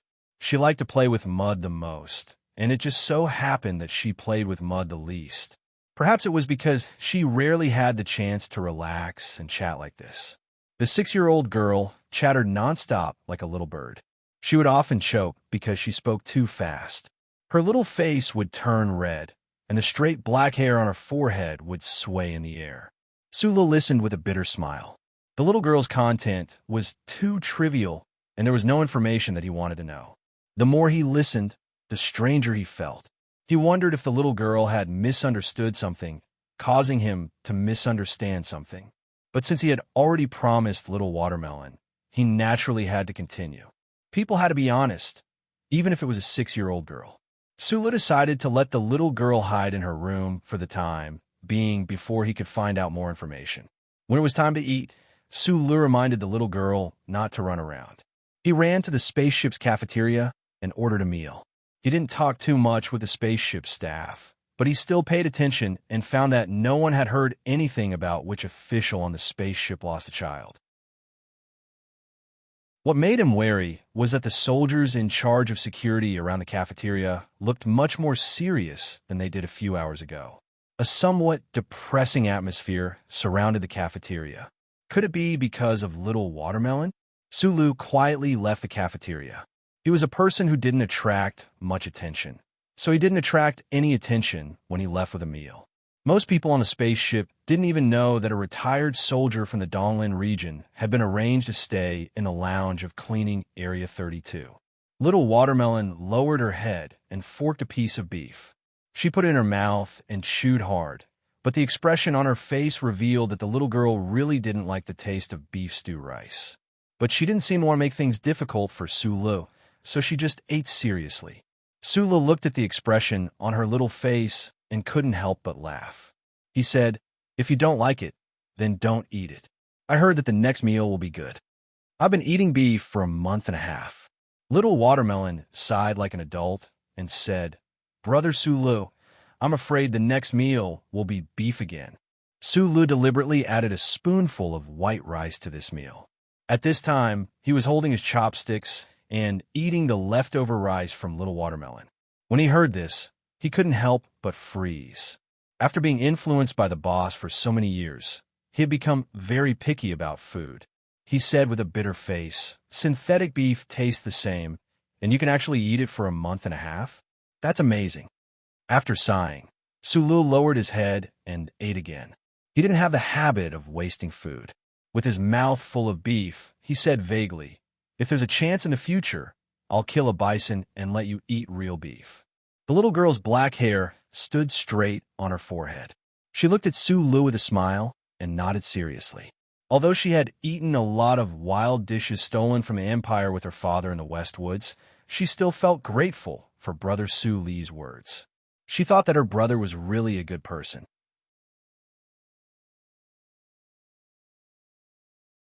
Chapter 36. In the faint sound of the engine, the fixed curtains on the room's porthole slowly opened, and the starlight outside the spaceship shone in. Sulu, who was engrossed in chewing the synthetic beef, looked up in surprise. He found a little girl with a watermelon haircut looking out of the window quietly. The corners of her mouth were slightly raised, and she smiled sweetly. Her tender face was full of envy. It was not until then that Sulu noticed that the little watermelon's eyes were not big, but they were exceptionally bright. At this time, when she smiled, her eyes narrowed, and she looked very cute. The young man smiled in his heart, thinking that the intimacy he felt when they first met probably came from these eyes. He followed the little watermelon's gaze and looked out of the window. His eyes were fixed in the distance. He slowly put down the chopsticks in his hand and sighed softly. Outside the window was his hometown, Donglin. Thinking of this and changing identities, he did not know if he could ever come back in this lifetime. No matter how optimistic and cheerful Sulu was, he felt a little down. Perhaps because he didn't want his emotions to affect the little girl, he forced a smile, pointed at the planet, and said, "I've never thought of looking at it from this angle. The picture albums I used to see in school were much more beautiful than the real picture." The quiet planet was suspended in space. The blue sea and green fields were clearly visible. Even the spaceship could see the strangely large white mine pits, like scars that described the ancient history of the planet. However, at the edge of the planet's atmosphere, there was a layer of gray and light red dust, making the scenery look like it was covered with a layer of gauze. When it fell into the eyes of Sulu, who was in a bad mood, he could not help but feel a little uncomfortable. That is the legacy of the early days of the planet's development. The little watermelon scratched her hair cutely. She knew at a glance what Sulu was referring to. She explained in a childish voice, "The three major galaxies of the Federation are at the edge of the silver core. The density of stars in space is too high. Although the Creator magically arranged 3 galaxies for human beings, and they were not torn to pieces by the gravitational force, the light pollution is still very serious. In particular, Donglin is too close to the stars in the system. Without this layer of red soil particle belt shielding the rays, it would be difficult for human beings to survive healthily." Little Watermelon looked at Sulu and nodded, saying seriously, "Big brother, although the dust is ugly, it is really useful." "Ah, are you saying that the dust is man-made?" "That's right. It seems to have been the largest group explosion in history. At the same time, it was precisely calculated by the 5-man team that the effect was achieved." Sulu was stunned for a long time. Until today, he finally knew why the sky was always so gray and the stars were always so few. It turned out that everything was covered by the dust. Thinking of how many tens of thousands of years ago, when humans first came to the eastern forest region from the center of the Federation and developed the desolate planet with great difficulty, he was full of respect for those ancestors. He looked at Little Watermelon's swaying black hair, shook his head, and laughed bitterly. Another reason why he was shocked was that even a 6-year-old girl knew the history, but he didn't. Although he didn't finish his compulsory education, it was too embarrassing. Little Watermelon took the tissue he handed to her and wiped her mouth. She was smart enough to feel Su Li's uneasiness. She smiled sweetly and said, "This is not in the history textbooks. I just heard from my father that our ancestors were the first people to come to the eastern forest region to develop. In order to remember the great achievements of our ancestors, I started reading these things when I was young." Hearing the explanation, Sulu felt a little better. However, he noticed another strange thing. If it was an ancient family responsible for developing the eastern forest region, why was little Watermelon's family now in the West Woods? But this was not a question he needed to consider now, so he did not ask further. Only after flying out of the atmosphere did I realize how bright the stars are in the vast universe. Sulu lowered his head and thought of his boss, who might have been turned into flying ash and scattered on the eastern forest planet. He thought of Li Wei, who was imprisoned by the Federation. He laughed self-deprecatingly and said, "My dream in life was to become a battleship auxiliary officer in the Federation. Now it seems that if I stay on the battleship every day, I will become a stray cat in the mine." Brother Sulu, what's wrong with stray cats? Stray cats in the mine. As long as they are illuminated by the headlights, they will stupidly stand on the tracks and never move again. It is probably because they have never seen such bright light before. Sulu lowered his head and said this, but another voice sounded in his heart. A new life was waiting for him. However, even if he did not avenge his boss and wash away the injustice, he could not risk his life for the Federation. At 6 o'clock the next day, Sulu, who was lying on the floor and sleeping with his clothes on, was awakened by a loud roar. He put on his coat and lifted a corner of the curtain to look. He found that the eastern forest planet, which was covered with a layer of dust of history, was gradually moving away from him. He knew that the spaceship had finally embarked on its journey to the capital planet. For a moment, he had mixed feelings, but he could not find the right words to describe his feelings. A month ago, he was just an orphan living peacefully on the eastern forest planet. His dream in life was to take the Department of Defense Mechanic Officer examination and then enter the military or enter the capital ring to further his studies and obtain a decent job in a large company. At that time, he had only taken the tram and had not even taken a plane.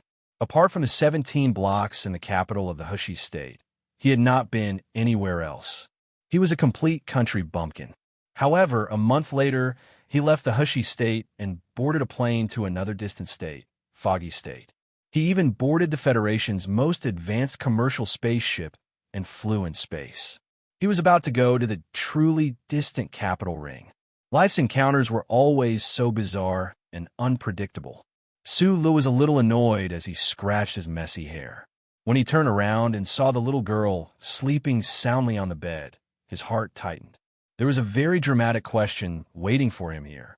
He believed that the little girl was not lying, but he did not understand why these strange things always happened to him. He did not think that the little girl was trouble or a burden because he was a person with such a character. As long as someone came to him in need, he was always willing to do his best to help, not to mention that the other party was just a poor little girl. Half an hour later, the roaring sound stopped.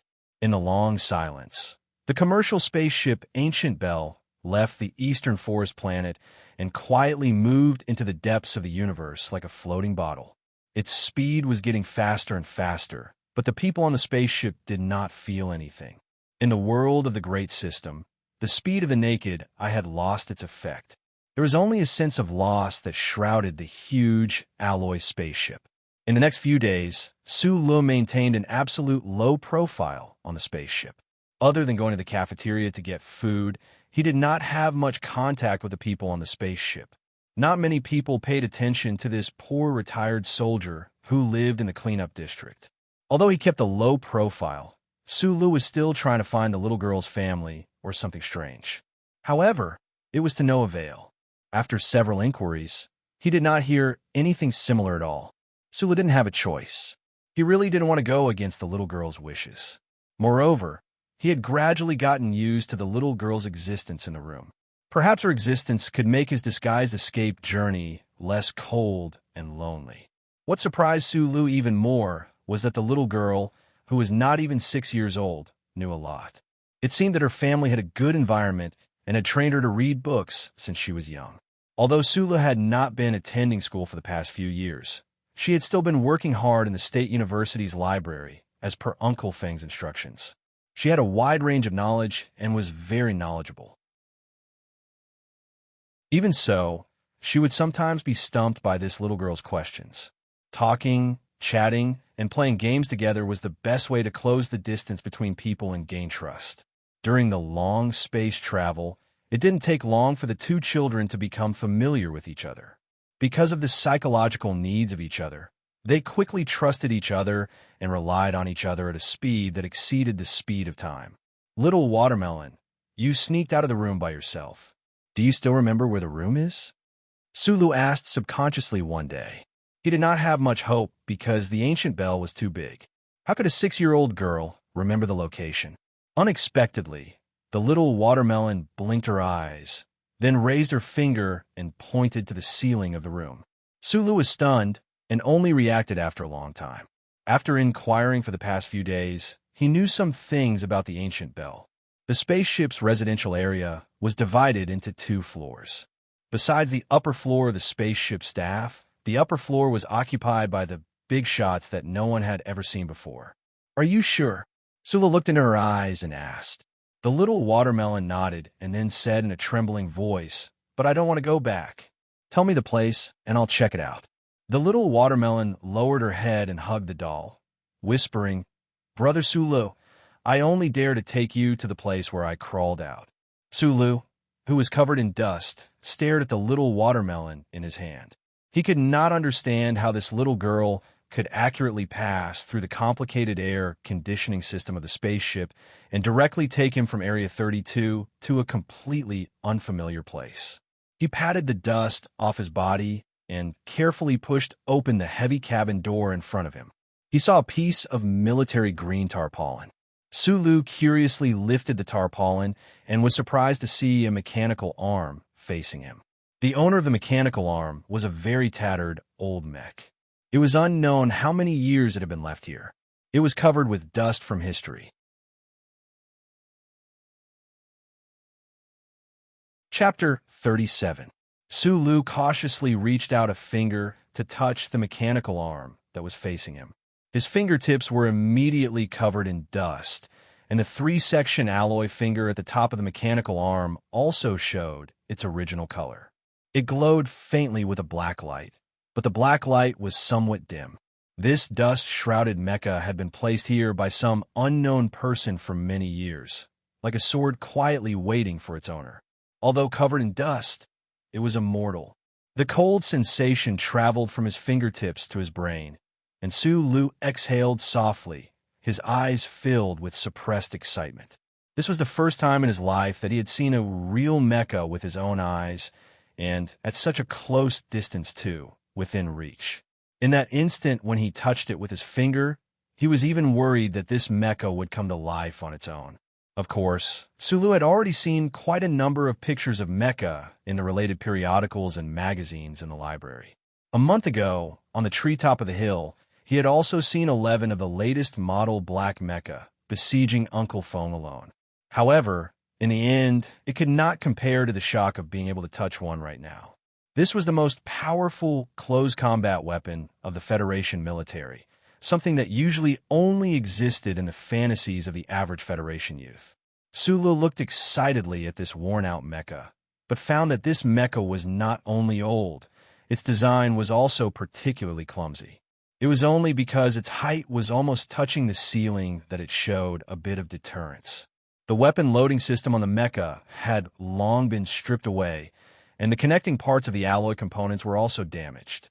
He did not know if it could still move. Sulu found a nameplate somewhere inside the mechanical leg of this worn-out mecha. Wiping away the dust on it, he stared blankly at the words written on it.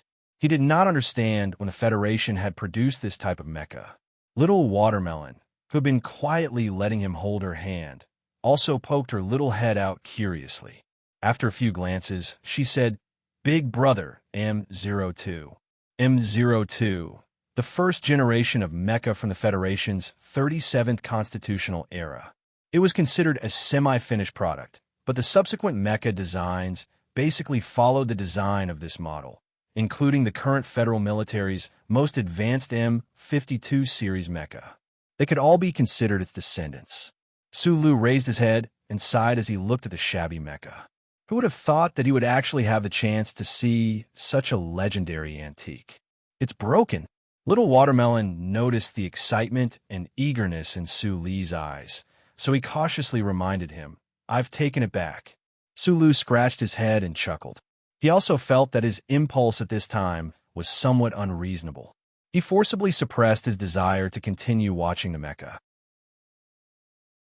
After all, compared to his own interests, solving Little Watermelon's problem was more important at the moment. He held the Little Watermelon's hand and continued to walk to the other side of the room. He pulled out the toolbox on the wall, removed the screws for the air conditioning channel, and went in. Without looking back, he said directly, "Wait for me here. Don't run around." This garbage collection cabin, or rather, waste storage cabin, was very remote. No one would come here for many years, so Sulu was not worried about the Little Watermelon's safety. However, not long after he went into the channel, he crawled back with a dusty face.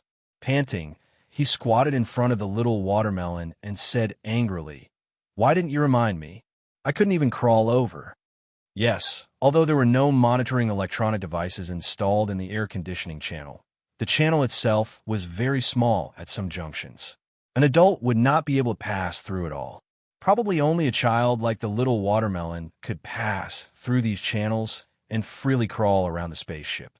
Looking at the dust on Su Li's face, the Little Watermelon covered his mouth and laughed. The idea of finding the Little Watermelon's room to confirm the truth was dashed. Although Su Lu had learned all sorts of skills from a random mechanic for a long time, he was not confident that he could be a spy in a high-tech spaceship. Perhaps it was because of his selfishness that he did not know, but in the next few days, he became quiet. He just played with the Little Watermelon in the room and ate the synthetic beef that was actually not bad, just a little monotonous. The Little Watermelon was really a very well-behaved child.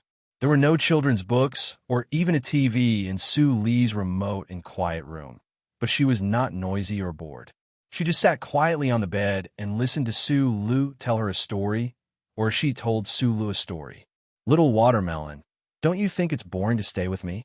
Su Lu seemed to be normal these days, but in fact, he was getting more and more worried. How should he deal with this little girl who suddenly appeared beside him like a fairy? Although the journey was long, there would be a day when they arrived at the capital ring. He could not take her away under the noses of so many people, and the Little Watermelon's family must be very worried about her. The problem was, could her family really be trusted? As long as you don't play the piano or draw, it'll be fine. The Little Watermelon looked into Su Li's eyes and nodded seriously. Perhaps in the little girl's heart, these days of idleness was her greatest joy. Su Li shrugged. He really did not understand the mindset of children. While the Little Watermelon was enjoying the joy of idleness, he kept feeling that something was wrong somewhere in his heart. The long period of space travel was surrounded by silence, the eternal silence. No matter how beautiful the scenery of space was, at this moment, it became boring and repetitive. Sula looked out the window at a certain dim star in the distance, and suddenly understood that the strange feeling in his heart was because he longed for something. Still covered in dust, Su Lu crawled for a long time through the pipes of Cleanup Area 32 before he finally reached the waste storage compartment with a heavy alloy door. He did not have time to be proud of his memory and not get lost in the dense network of pipes in the spaceship. He could not wait to once again lift up the army green tarpaulin and let the worn-out and abandoned old mecha appear in front of him. In this instant, Su Lu confirmed that his judgment was correct.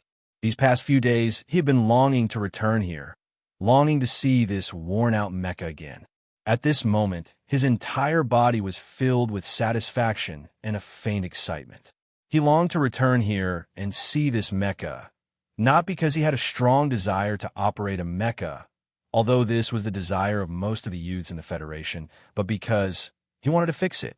He had passed the first round of the Department of Defense's Mecha Maintenance Officer exam. Although he could no longer continue on this path, his life's ideals, or rather, the interest deeply rooted in the depths of his mind, had never diminished. From a very young age, Sula had a strong interest in fixing things. After following Uncle Fong for 4 years, this interest did not diminish, but instead grew stronger and stronger. In the mining operations room on the outskirts of Hushi State's capital, in the repair shop at 4th Street of Xianglan Avenue, Whenever the youth saw the electrical appliances brought over by his neighbors, such as broken crystal TVs, hard-to-adjust electric car axles, and all sorts of damaged life chips, he would be as excited and impulsive as a vulture seeing rotten meat. He wanted to fix these broken things at the first possible moment. It was just like this worn-out mecha he was looking at now, except this mecha was not quite the same as anything he had fixed before.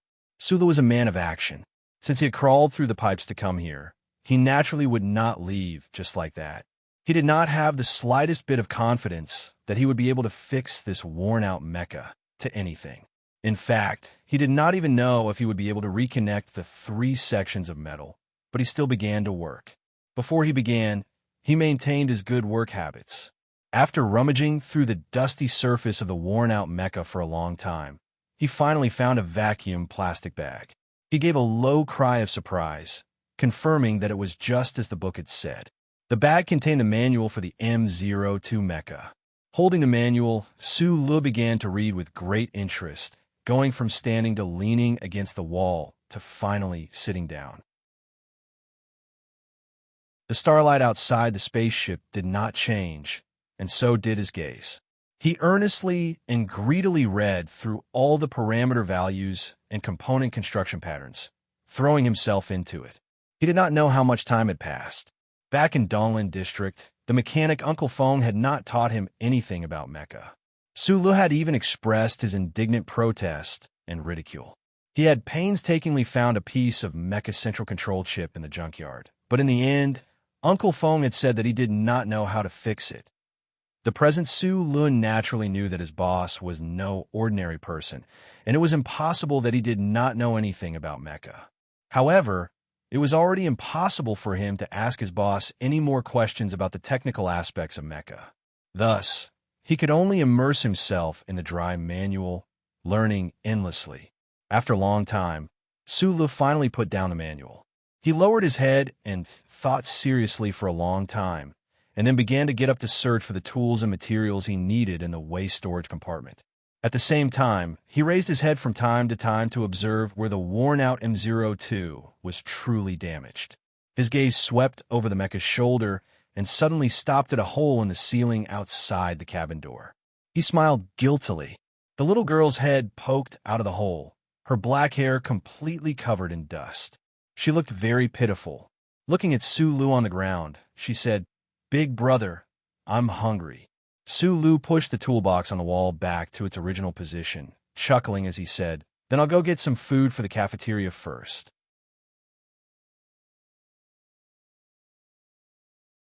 Chapter 38.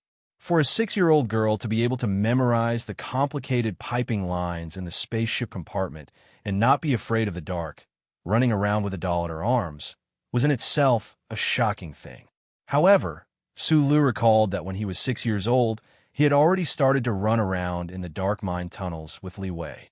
When he was in the mood, he would even catch a few stray cats to play with. So he understood.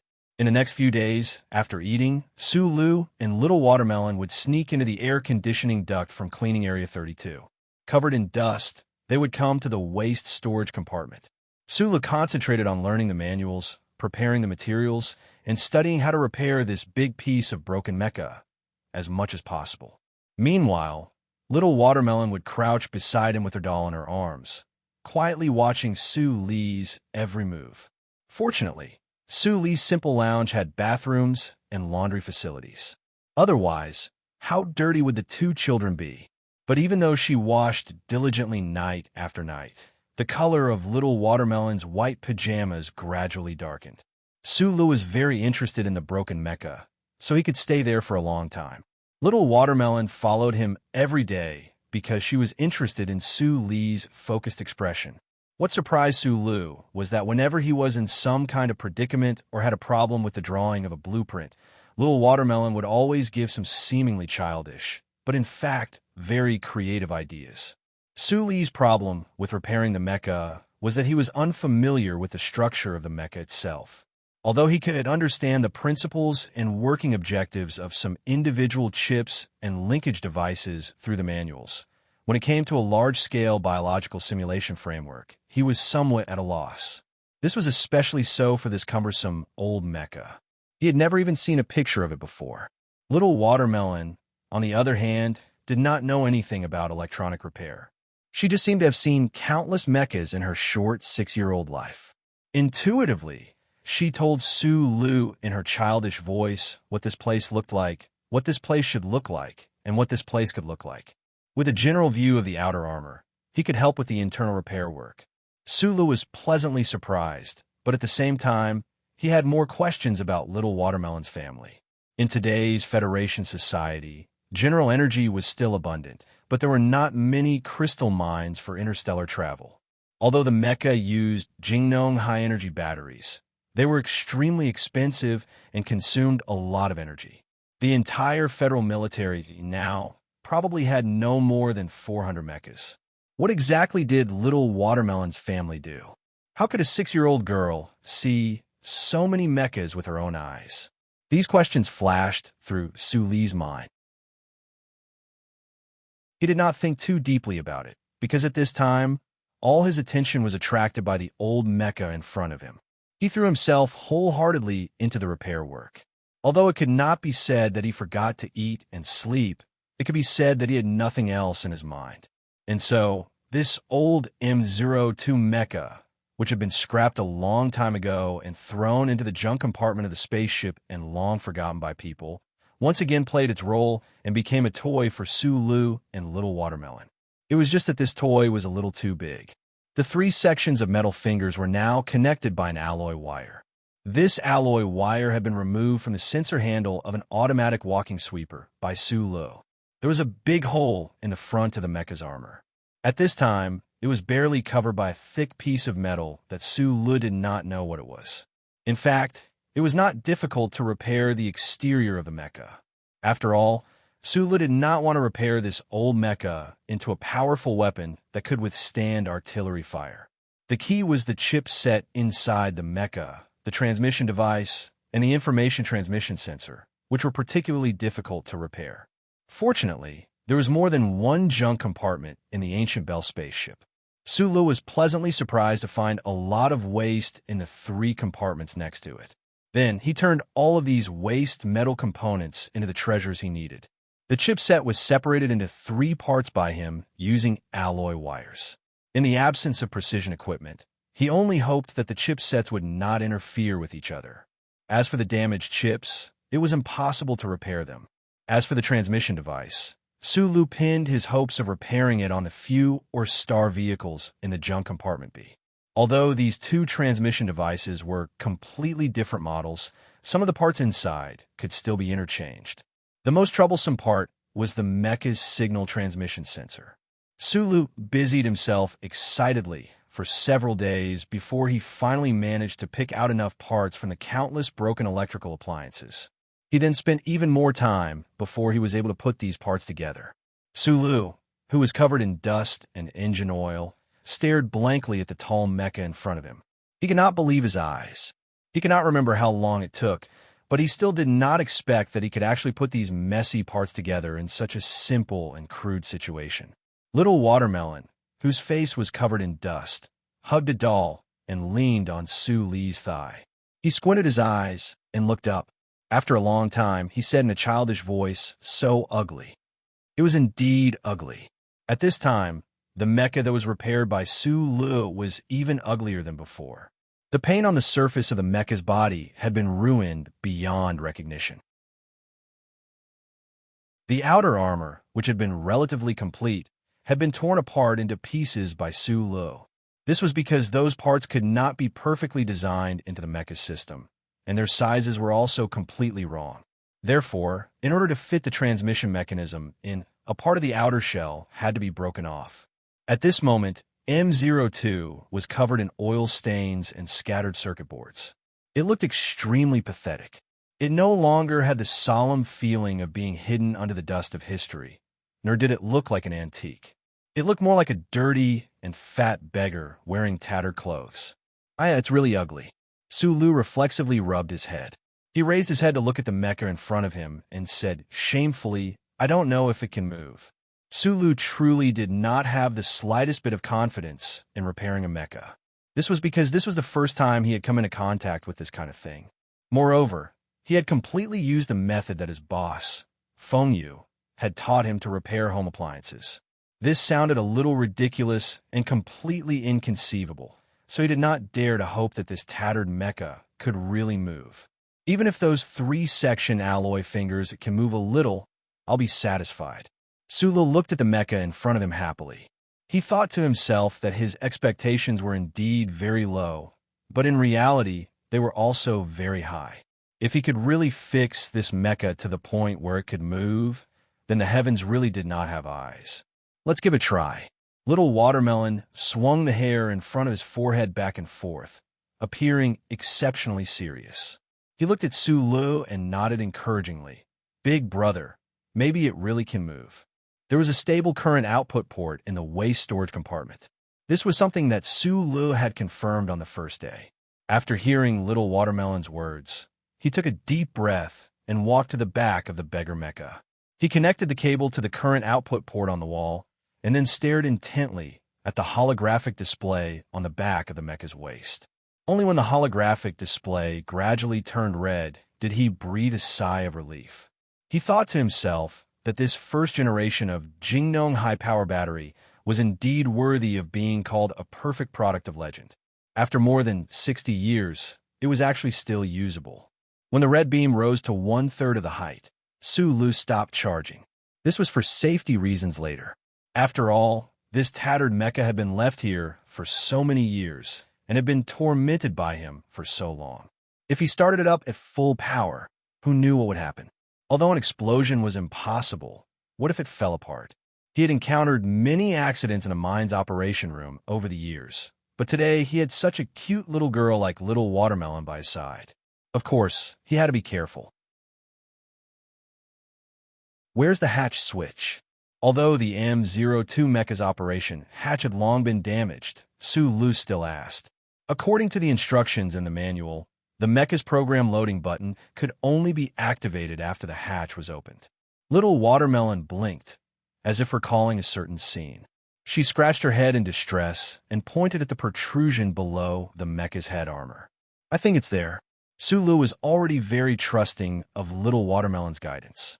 As instructed, he smoothly opened the hatch that was no longer there. He then pressed the program loading button and began to wait silently, nervously, excitedly, and uneasily. After an indeterminate amount of time, the tattered mecha's operation hatch suddenly lit up. With a long beep, the self-check signal indicated that it had passed, and a faint, gentle glow enveloped the mecha's entire body. Sulu stood dumbfounded on the chest armor of the mecha, completely unable to believe what he was seeing. Even the central control system was working. He had not harbored any hope at all for this repair work, but this mecha had actually been repaired. Although this was only repairing the most basic parts and functions of the mecha, and could not be considered a complete repair, he still felt incomparably excited and blessed. Big brother, you're a genius, Little Watermelon exclaimed, clapping her little palms excitedly from the ground. Of course, I've always been a genius. Sulu was still in a state of shock. He wiped away the cold sweat on his forehead and subconsciously said this with a smile. However, he suddenly felt as if his heart had been struck by a heavy object, and he froze on the mecha high up in the air. Li Wei had once said that he was a genius, and Boss had also said that. Boss. He lowered his head and looked at the tattered parts of the mecha beneath his feet. Those odd-looking components, those chip monitors that were already showing signs of instability due to power issues, found them somewhat familiar. Only now did he understand why his technique had not felt at all rusty in the past few days of repairing the mecha, nor had he found it unfamiliar or difficult at all. Uncle Feng had taught him how to repair electrical appliances for 4 years, and he had even complained about it. It turned out that in the process of repairing those ordinary electrical appliances, the boss had already taught him the more precise techniques and broader thinking of how to repair mecha. Sulu stood on the mecha, shrouded in a gentle glow, completely dumbfounded. He thought to himself that he was a bullsh *T genius, but he was actually an idiot.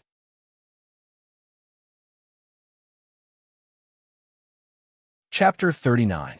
Abnormal current output in Area 38. Please check. In the captain's main control room of the commercial spaceship, the computer's emotionless voice sounded. The captain acted as if he didn't hear it. He put down the coffee cup in his hand and said to himself in a nervous tone, "Where did she go? Where did she go?"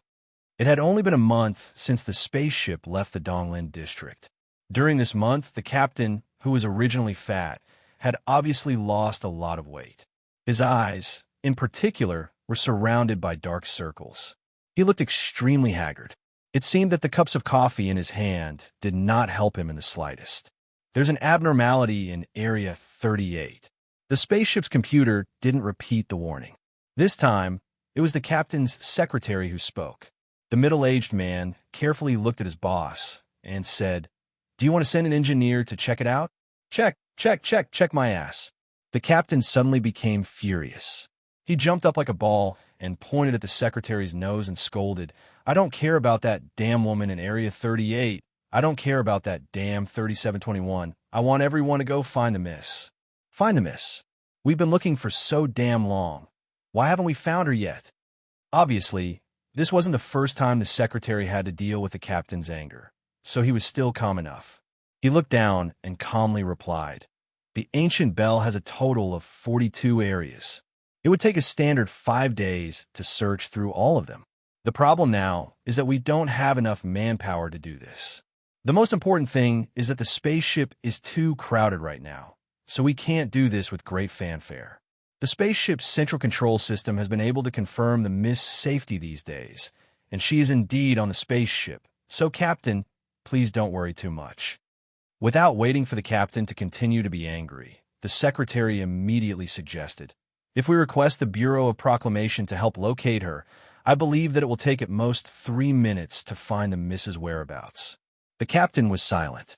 He had too many reasons not to let the people in the Federation know about the Miss's disappearance, because this matter would cause too much trouble. The spaceship's central control system had been able to confirm the Miss safety, so in addition to his anger and anxiety, he still maintained a little calmness and didn't blindly and confusedly submit an emergency request to the Bureau of Proclamation. The captain sighed and rubbed his slightly sore cheeks. He then closed his eyes and began to think. There were a total of 3 missions on the ancient clock. The first one was the friendly exchange mission between the Westwoods region and the Eastwoods region. The second was to secretly transport the 4th Military Region's special mecha team to carry out the 4427 plan.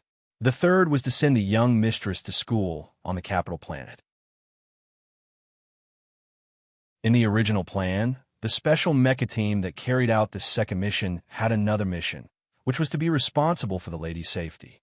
However, the people from the West Woods didn't expect that the target of Plan 4427, the traitorous mechanic, would be so powerful. In the end, it forced the ancient clock to expend a lot of energy, and at the same time, it also made the 4th Military Region pay a price. The mecha team led by Colonel Lake had been affected by the shockwave, and all of them had been heavily injured. Although none of them had died, over the past few days, a few of them had fallen into a coma, and a few of them had been vomiting nonstop. It was precisely because of this unexpected situation that there was a huge loophole in the young lady's safety protection. After the young lady went missing, the Westwoods did not have enough manpower to search for her. The fat captain opened his eyes and said angrily, "What about the student soldiers in the delegation? There hasn't been any news at all these days. Did they grow up eating SH tea? There were too many people on the spaceship, and the Westwoods didn't know who could be a spy from the Investigation Bureau or an outpost from the Bureau of Proclamation. They couldn't even confirm if there were any special agents from a special task force. If they wanted to quietly find the young lady, they could only trust people from the Westwoods.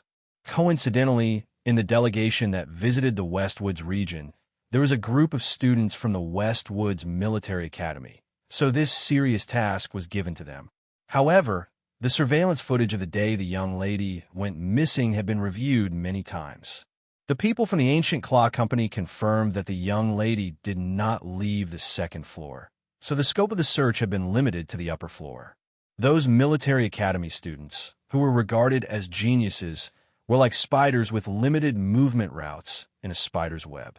How could they find the target who had already climbed to another tree?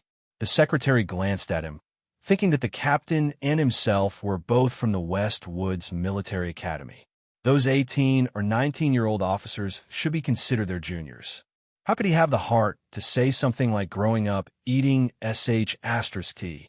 He lowered his head and said, "I keep feeling that we missed something." Then expand the scope of the search. A trace of irritation flashed in the fat captain's eyes. "Go down and look. Just remember not to alarm too many people. Don't let those unrelated know." As he was talking, the spaceship's communicator suddenly lit up, and a silent and cold middle-aged face appeared on the light screen. The secretary immediately stood at attention and saluted the middle-aged man on the light screen, then left the command cabin. The fat captain also stood up immediately. Although he knew that the interstellar communication had a very long delay, he still saluted meticulously and said loudly, "Reporting to the commander, there is still no news. We can only confirm that she is safe." Then he immediately lowered his head and said with great shame and pain, "Boss, the fat man deserves to die." This time, the communication had not been time-corrected or tuned. The middle-aged general on the other end of the light screen spoke a few minutes ago and was not directed at the captain. "Keep looking. Firework is very naughty, but Firework is smarter than you people think, so don't worry too much about her. Just remember one thing. Firework must go to school in the capital. As for the news of her disappearance this time, strictly prohibit it from being leaked. I don't want those skinny old members of the management committee to make an issue out of this matter and say that our 4th military region is looking for excuses to delay the investigation." "Yes, boss." The captain's heart was really full of shame. The hands by his side clenched tightly, thinking to himself that if he really did find the young miss, he would definitely see who dared to help her and find food for her every day. When the time came, he would definitely tear that person to pieces. Right at this moment, the spaceship's central control computer emitted a cold voice again. "Abnormal power output in Area 38. Abnormal ground stress. Suspected to be an internal impact." At this time, Sulu did not feel like he was being torn to pieces. Although he had always been suspicious of Little Watermelon's background, there was no way he could have connected the little girl to the 4th military region, the Federation, or any other distant upper-class existence. After all, he was just an orphan who had grown up at the bottom of the Federation's hierarchy. Subconsciously, he felt that those things were very far away from him. Moreover, right now, his whole mind was focused on the broken mecha beneath his feet. A faint glow seeped out from the cockpit, and in this glow, Sulu, who was stepping on the door of the mecha, looked like a figure from a painting. Suddenly discovering the secret hidden in his hands, knowing what he had learned in these 4 years, in this instant, he naturally thought of his teacher, his friend, his boss, Fengyu. The youth could not control the sadness in his heart. He lowered his head and cried silently.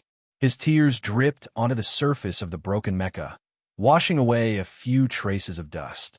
Seeing him cry, Little Watermelon made a soft, ah sound and then hurriedly covered her mouth with her 2 small hands. She did not know why Big Brother Sulu was crying. Could it be because he had been able to fix this broken mecha? Could this be what the books called crying tears of joy? It didn't take long for Sulu to come back to his senses. He used his sleeves that were full of oil to wipe away the tears on his face, making himself look like a dirty tiger. He looked at the small watermelon on the floor with some embarrassment and said forcefully, "You didn't scare me, right? I won't cry again in the future." He was a man of his word. Since his boss had already left, regardless of whether he was dead or alive, there was no point in trapping himself in these emotions. He would just remember him in his heart and then live out his life well. From that second onwards, Sulu rarely cried, until many years later when he was caught in the rain while walking on streets. The central control chip of the M02 mecha had long been damaged, and most of its functions had already failed. Sulu naturally did not expect to be able to fix the chip in this kind of environment. He had only used some crude and clumsy methods to block the mecha's own alarm system, wanting to test if the transmission performance was good. At this time, since the mecha had already passed the self-check, The excited him naturally wanted to try it out. With some difficulty, he squeezed into the open cockpit, and following the instructions on the manual, he found the control panel without much difficulty. Su-Lu carefully reached his arm into the fixed valve, and his 10 fingers pressed against the simulated surface in a fixed order. Then, to his disappointment, he found that although the transmission system of this mecha seemed to be working, the signal input device was still unable to connect. To be more precise, there was no way to establish a connection between the simulated surface of the control panel and the chipset he had installed. No matter how hard he tried, the entire mecha remained motionless.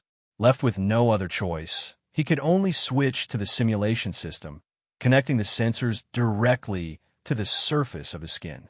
This type of system had basically been phased out by now, because scientists had confirmed through their research that no matter how developed the human body was, the reaction speed shown by using the simulation system would still be very slow. Moreover, this type of control method required too much energy, so no one would be able to use this method to operate a mecha for long periods of time. It was just that in the early days of the constitutional calendar more than 60 years ago, the M02 model had still retained this sort of useless system. Anyway, he just needed to make the mecha move a little, so Su-Lu did not mind sweating. This was an illusion of skin and muscle tissue. It was very thick and very heavy. Su-Li's brow furrowed, and he found that perhaps because the mecha had been damaged for too long, there was a problem with the sensor system. His nervous system was directing the movement of his muscles, but there was no way to make this mecha move at all. Suddenly, with a flash of inspiration, or perhaps it was an instinctive reaction, Su-Lu pursed his lips and closed his eyes. His waist instantly began to tremble, and a huge force was transmitted directly from his waist to his arms. Then, with a muffled grunt, he raised both arms. Mirroring his actions, the huge tattered M02 mech slowly raised its arms amidst a series of teeth-numbing screeches. Under the surprised gazes of the two children, the mecha took a step forward, and then it collapsed with a loud crash. With a loud crash, the M02 mecha fell to the ground in front of the little girl in white, becoming a pile of metal parts and circuit boards emitting green smoke.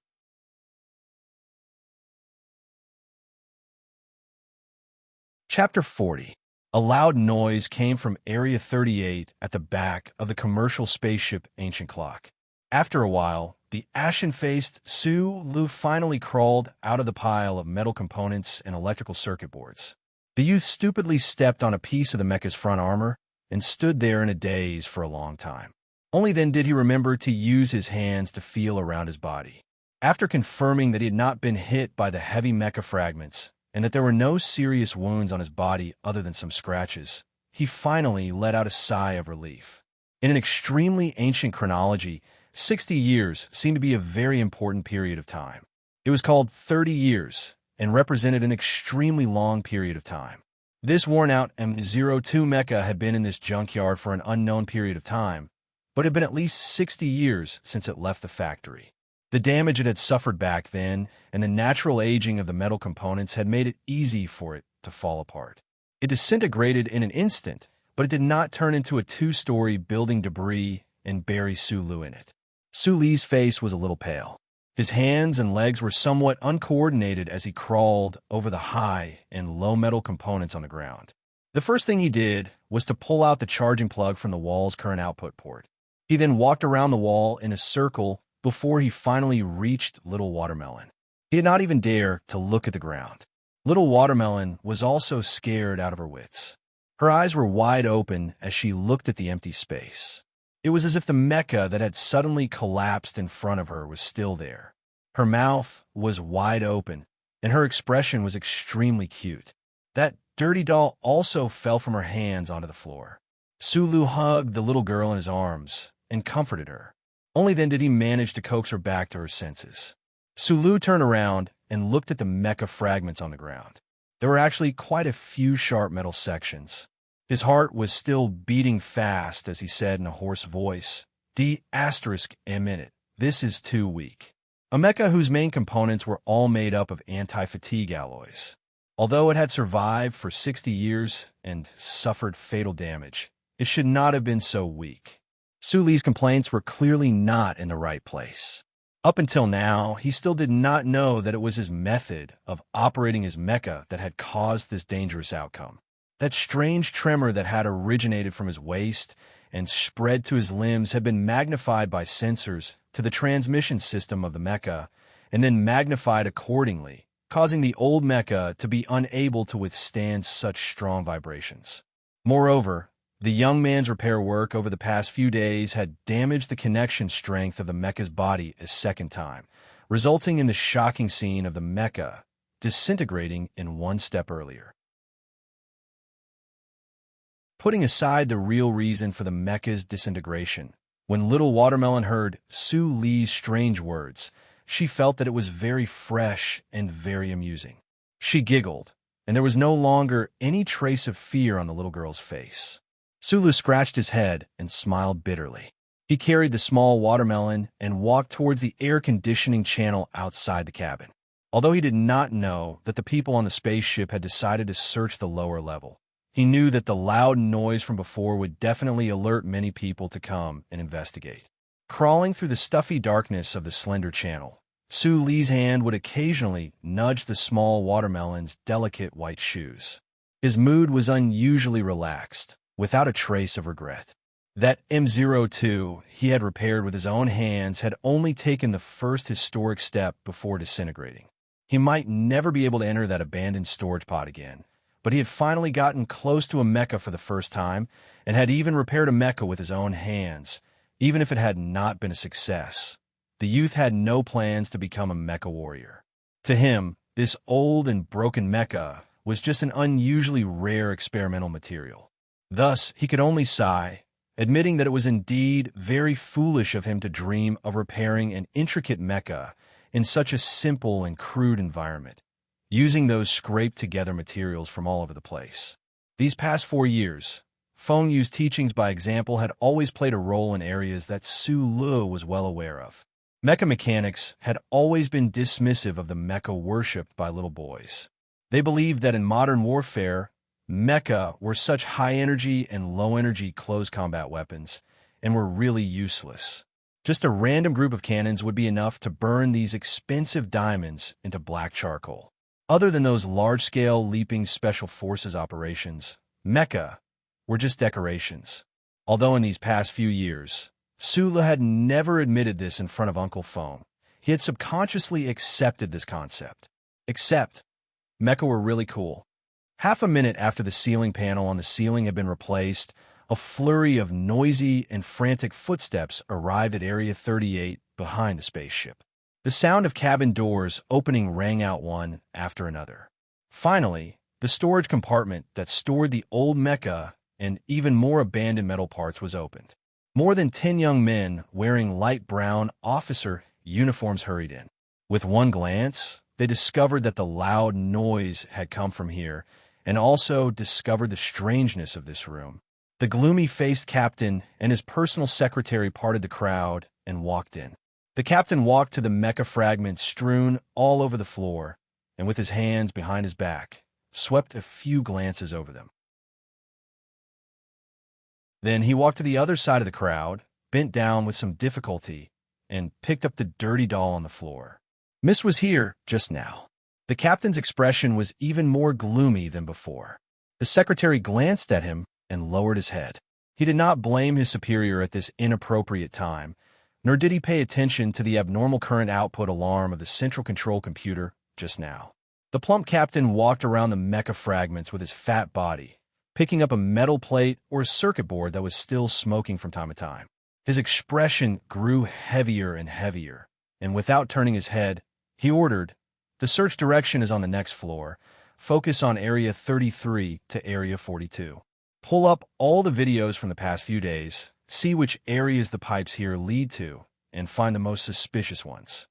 The captain looked up at the entrances of the pipes not far away, his brows furrowed tightly, and said, "Separate the stun batons and guns, and use the fastest time to find the miss." The officers in brown uniforms were all exchange students from the West Woods Military Academy.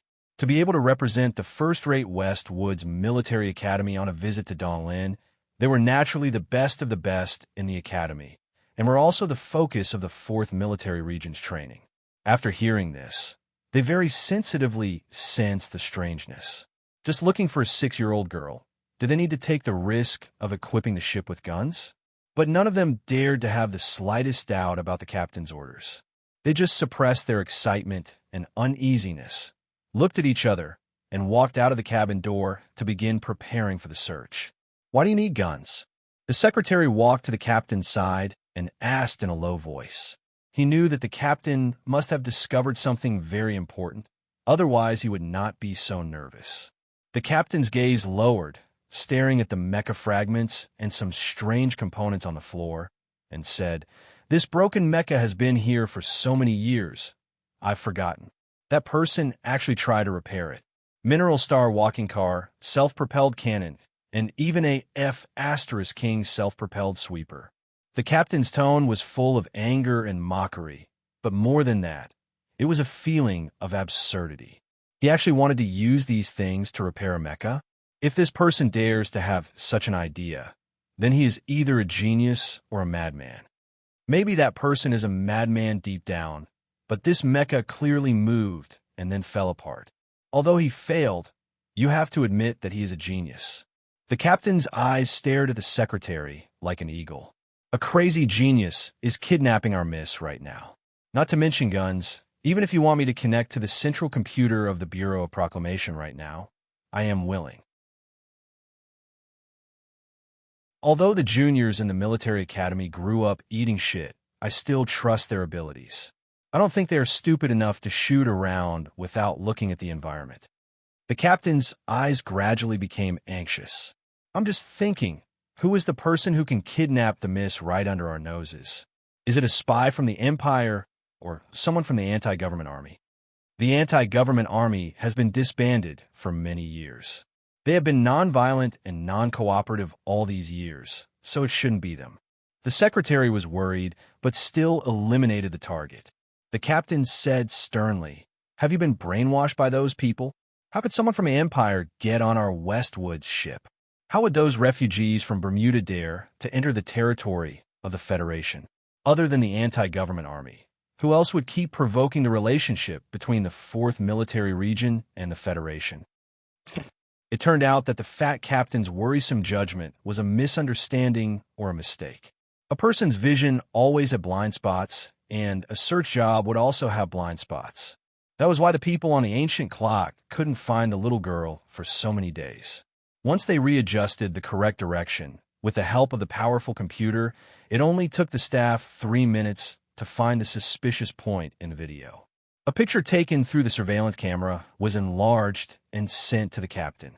In the picture, a little girl in white pajamas was standing quietly beside a young man, quietly looking at the beautiful scenery of the stars outside the large porthole.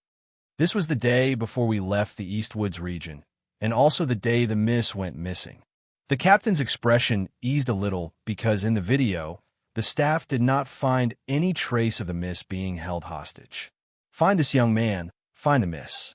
Soon, all kinds of information were sent back. Once the target was confirmed, the ancient clock, which had a strong military background in the Westwoods, responded quickly. It really had the style of a field army. At that time, Sulu and Little Watermelon had just taken a shower in the room. He was wrapping the little girl's shaking head with a snow-white towel and preparing to dry her hair. Suddenly, he found that the door of the room was silently opened.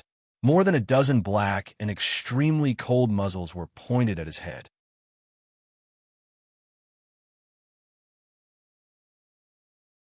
Chapter 41. As the 4th Military Region's Special Mecha Team was all injured, the soldiers in charge of the search on the Ancient Bell were all from the Westwoods Military Academy. These young officers, under the age of 20, were the cream of the crop. Every one of them had excellent abilities and results, which was why they were arranged to visit the Eastwoods region. Today, every one of them had the ability to enter the 4th Military Region's elite Special Forces Brigade. In the future, they were destined to bathe in the flames of war on the border between the Federation and the Empire. They would continue to advance. The environment around them and the process of their growth gave them a sense of pride in their bones. However, in these few days, they couldn't find the young miss. The severe sense of failure made them feel extremely depressed, and their pride turned into irritation. Among these Westwoods Military Academy officers, Jin was recognized as the leader. This was because he was the strongest individual and had the strongest leadership skills. This included this moment, where he was the one who planned the surprise attack to rescue the young miss. Jin was 20 years old this year. He was handsome, and his youthful face carried a strong military aura. He looked at the young man under his gun and frowned slightly. The other party shouldn't be a professional. Otherwise, it was impossible that he didn't notice the surprise attack. But why was this person still so calm under so many guns? Was it this young man who kidnapped the young miss and hid her for so many days under his search? A trace of doubt flashed through Jin's heart, but he didn't hesitate to grab the young miss in the other party's arms. With a crisp slap, Jin's heart sank. He felt a sharp pain in his wrist, and his hand grabbed nothing. He frowned again, thinking that this person's grappling technique was very strange. He couldn't see how the other party stretched out his hand. Lu sat on the edge of the bed and raised his arm to block the soldier's outstretched hand. With his right hand, he shielded little watermelon behind him. He stared at the other party warily and asked, "Who are you?" Li's calmness surprised Jin, because not everyone could remain calm while being aimed at by so many guns. That was because this military academy student did not know that just over a month ago, Lu had already experienced such a situation. Moreover, in order to protect the little girl beside him, he had to remain calm. One of his hands held little watermelon behind him, protecting her tightly. His fingers clamped a corner of the snow-white towel, so that the towel was still placed on little watermelon's head, so that she wouldn't be scared when she saw the cold muzzles. Lu raised a question, but no one answered it. Because in the eyes of this group of proud officers, this young man was a criminal who had kidnapped the young miss. He was the target of their incomparable hatred. Who would chat with a criminal? Moreover, the young miss was still in his hands. A burly officer rushed forward and struck Lu hard in the neck with his elbow. For the sake of the young miss's safety, of course they did not dare to shoot recklessly in such a small space. The safest choice was to knock the criminal out or knock him down at the first moment. Seeing this powerful elbow strike the target's neck directly, the officers from the Westwoods Military Academy simultaneously breathed a sigh of relief in their hearts. Even the always cautious Jin's expression relaxed slightly. He lowered his gun slightly and took a step forward, preparing to cut off the young miss from the criminal before he fell to the ground. In the eyes of these proud Westwoods people, anyone who took a direct hit from Wang Meng's elbow on the back of the head could only end up fainting and falling to the ground. However, what none of them expected was that Jin's hand missed again. The young criminal did not fall, but instead shrunk back and protected the little girl, who was still covered in the white towel, to the furthest corner of the room, beside the window. Jin's eyes narrowed. Lu cautiously put down his palms that were on the side of his neck. The edges of his palms were slightly red. Just a moment ago, facing the whistling elbow, he subconsciously moved according to the set of movements that the uncle had taught him.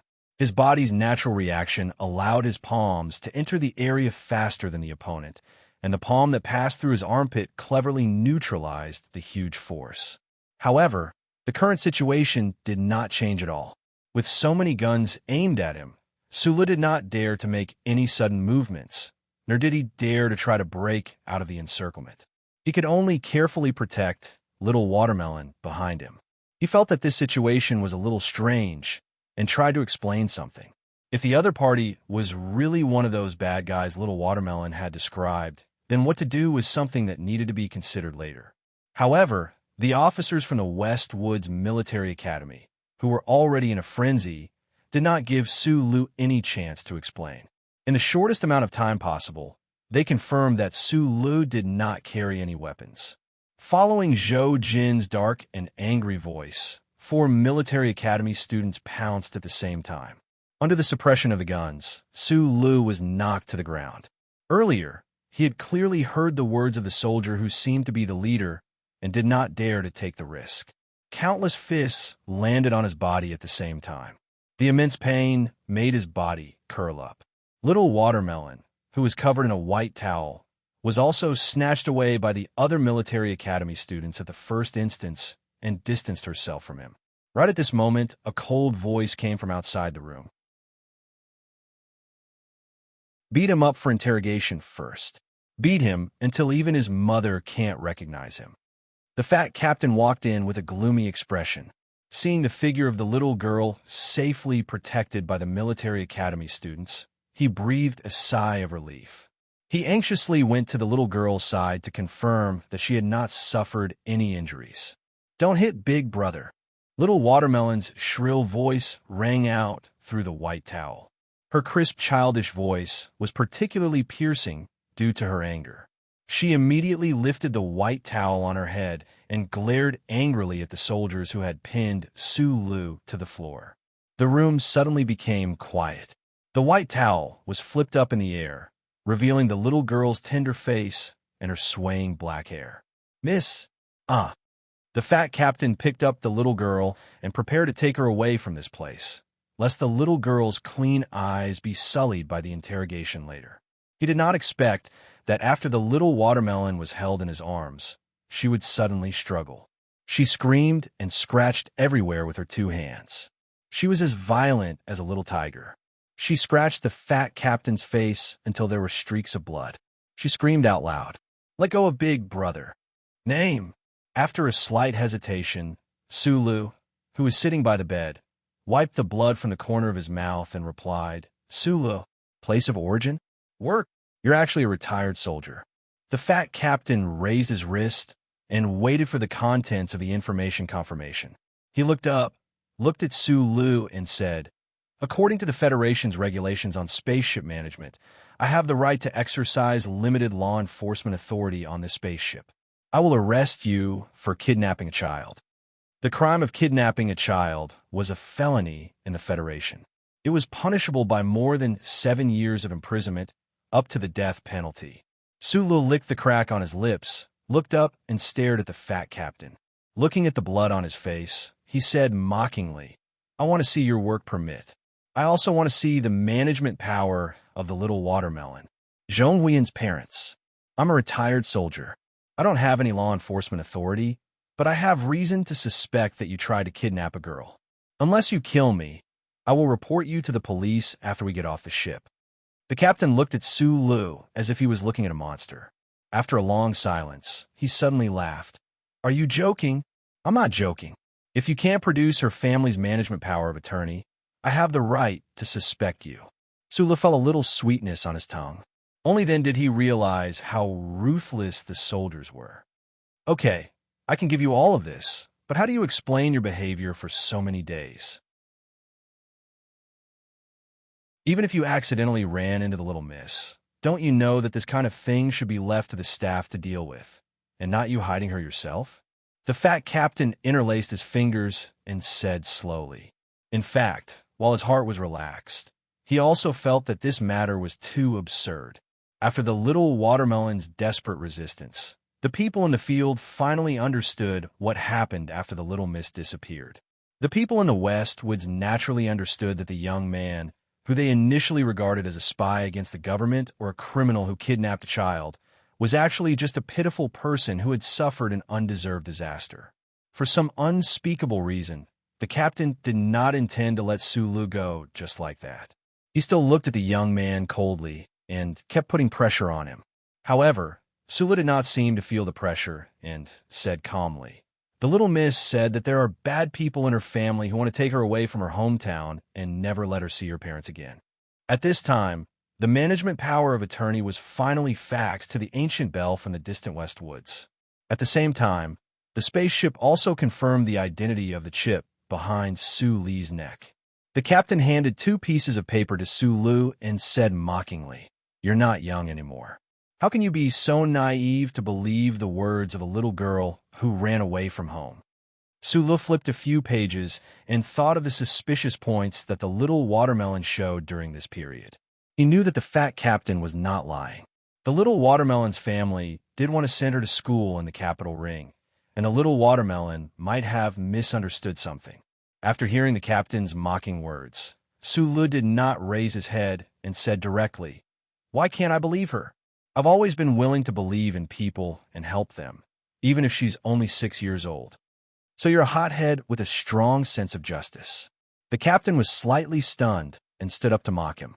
Sulu raised his head, stared at his face, and said seriously, "Isn't it better to have a strong sense of justice? Even if it's overflowing, isn't it a good thing?" The captain was speechless and looked seriously at Sulu's sincere and honest face. It seemed that he wanted to distinguish whether such a person really existed in this world. After the captain left, the room became quiet again. Sulu, who was under house arrest in the room, looked at the gun barrel on his forehead and said to the young soldiers, "Can you put away the gun? I'm not a criminal, and I hate having a gun pointed at my head the most." A trace of disdain flashed across the faces of the officers. These people originally wanted to make him suffer a little.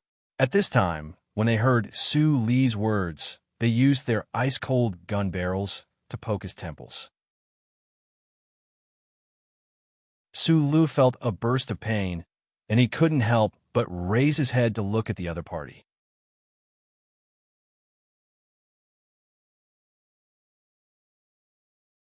Chapter 42. The flight of the spaceship was basically automatically handled by the central control computer, unless there was a dangerous space jump. Under normal circumstances, the commercial captain or the battleship captain was the most idle person in the entire spaceship. The fat captain took the coffee handed by the secretary, leaned against a hatch in Area 38, and took a sip. His face showed an expression of endless satisfaction. One of the things he appreciated most about his secretary was that no matter when and where, the other party could accurately hand over a cup of coffee, regardless of the temperature. He finally found the young lady, safe and healthy. It's just that her temper seems to have become a little worse. But so what? The fat captain touched the bloodstains on his face and smiled bitterly. With the coffee in his hand, the weight in his heart was lifted. After so many days of suffering, how could he be dissatisfied? Unfortunately, Area 38 was a clean area, and the smell in the air was not very clean. The fat captain sniffed and scolded in a low voice. The Department of Defense is too stingy. Although he is a retired soldier, why do they give him money to live here? When the young man was mentioned, the secretary smiled gently and reminded softly, "The identity of the young man has been confirmed. He has just retired from the Donglin area and has no chance to contact any anti-government parties. And this young man has no criminal record. His file is very clean. Maybe this is really a misunderstanding." The fat captain took a sip of coffee and glanced back at the hatch not far away. He wondered what happened to the young man inside. He smiled and said, "Of course I know this is a misunderstanding. Although the young lady is young, she will not be easily deceived. If she didn't believe that the kid was really a silly young man of justice, do you think he would still be alive at this time? Then why did they still lock him in the room and let those military school officers guard him?" The secretary pushed his glasses, and a trace of worry flashed in his eyes. On the way back to the young lady's room, he carefully inquired about the young man, and he admired the young man's performance these days. Are they really going to send him to the police station on the charge of kidnapping a child? When did you start wearing gold-rimmed glasses? The captain stared at him and said with a smile, "Don't worry, I don't have that kind of free time." The fat fingers gently tapped on the cabin wall. The captain's eyes narrowed, and he said word by word, "I still think this young man is a bit strange. Do you remember the parts on the floor in Area 42? This is not a skill that a retired soldier can master." The secretary subconsciously spoke for Sulu. "Didn't you fail? Besides, everyone may have their own secrets. I don't want to know that young man's secret, but I admire him." The fat captain raised a coffee cup in his hand and said with a smile, "Good moral character is often only an adjective suitable for children, but I suddenly found that this kid is also worthy of these 4 words. Let me ask you, if you were in his position and suddenly met a little girl who asked you for help, what would you do?" The secretary pushed up his glasses again. After thinking seriously for a long time, he said, he should contact the staff of the spaceship. But he didn't. He believed Mississippi. That may be said to be a merit, because he is kind, but on the other hand, he is not very trusting of other people, especially grown-ups. The captain emphasized, except himself. That's why he was willing to risk the unknown and accompany young Miss for so many days. Moreover, he had been protecting young Miss behind him the entire time. What are you trying to say?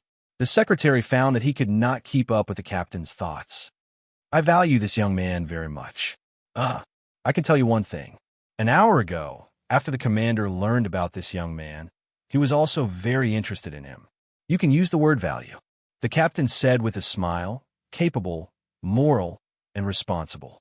There are not many young people with these three qualities. You mean the military region is going to recruit him? Not to that extent. I'm just observing. After all, young Miss likes this young man very much. The captain shrugged, and the fat on his body made his uniform shake. But I'm really curious. Are the officials of the Department of Defense's recruit office and the assessment department all blind? A soldier with such potential was actually sent to the underground of the Donglin district to build a pit. And after 2 years, they let him go home. Damn it, no wonder the quality of the recruits filling the front line is getting lower and lower. If the war from more than 10 years ago happened again, how many people do you think would have died? Then I don't understand. The secretary continued to express his doubts honestly. His identity has been confirmed, and he is harmless. In the future, we still have to observe and establish contact. Then why keep him locked up? What are you looking at? Don't think that I won't dare to hit you just because you're a righteous young man. Officer Wang Meng met Su Li's emotionless gaze, and for some reason, a strong sense of anger welled up in his heart. Perhaps it was because his elbow earlier had been completely ineffective, making him feel like he had lost face in front of his fellow students. Or perhaps it was because they had been pointing their guns at this young man all this time, hoping that he would show some fear to balance out their emotions. But in the end, it had been completely ineffective. So now, he really wanted to punch Su Lu in the face. Su Lu raised his head and stared at the soldier in front of him, and there was a burning pain in his temples. Previously, these soldiers had been particularly ruthless. They had subdued him with punches and kicks, and all of them had applied force to his joints. If it weren't for his resistance to attacks that had inexplicably become much stronger, he would have been lying down by now. The pain and disdainful humiliation made him think of the miserable state he had been in when the soldiers had arrested him in Hushi province a month ago. Especially after hearing the others' contemptuous words, a ball of fire began to rise in his heart. Zhou Jin walked in front of Su Lu and reached out to slowly push Wang Meng's gun away. He looked at the young man beside the bed and said coldly, I heard you're a soldier of the Donglin garrison. Why don't you know the rules at all? In terms of military rank, we should all be your officers. Be honest with your words.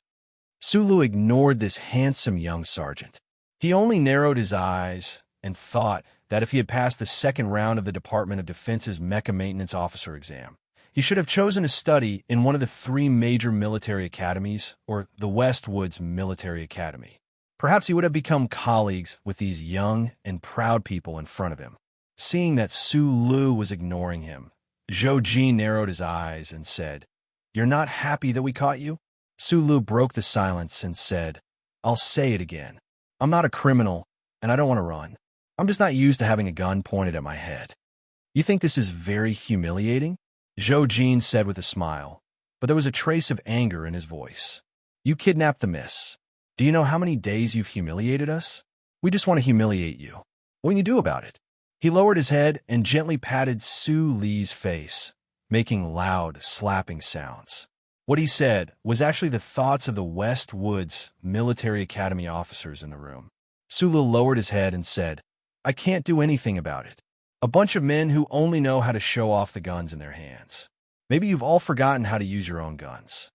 These words were a bit vicious, but coming from the mouth of such a sincere and simple person like Su Lu, it was particularly stimulating.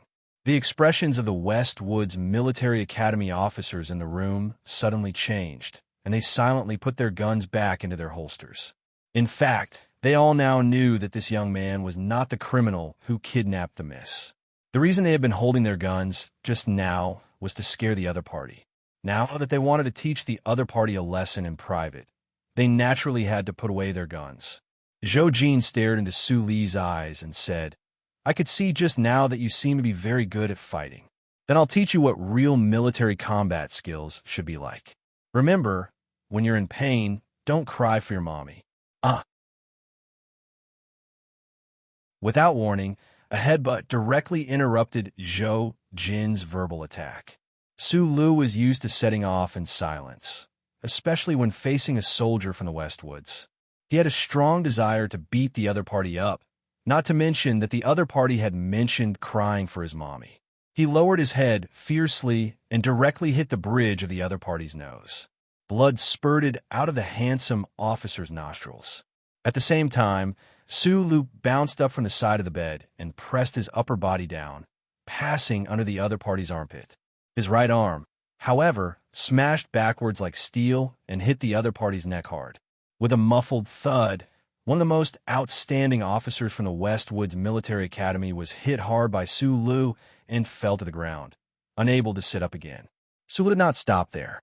With a spring of his knee, he kicked the waist of the officer who was pouncing from the right. His movements were simple, but extremely clean. At this time, the stocky Wang Meng reacted the fastest.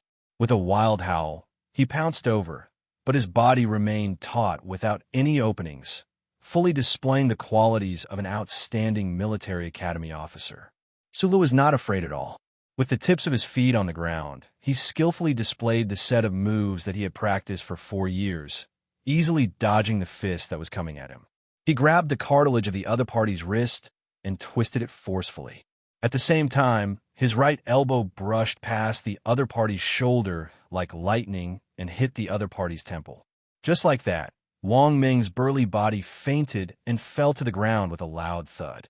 The seemingly simple 3-hit combo was, in fact, extremely fast and exhausting.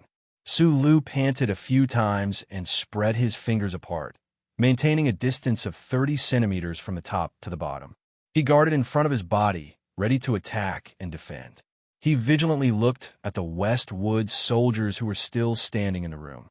He stared at their hands and said in a slightly hoarse voice, "My mother died many years ago.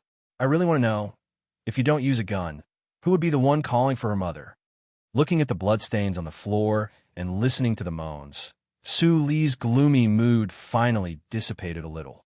Colonel Lake, who was responsible for killing his boss, was also a soldier from the Westwoods. Even if he could not avenge his boss, he had to give these little bastards from the Westwoods a good beating. Yes, Su Lu was a simple and sincere young man.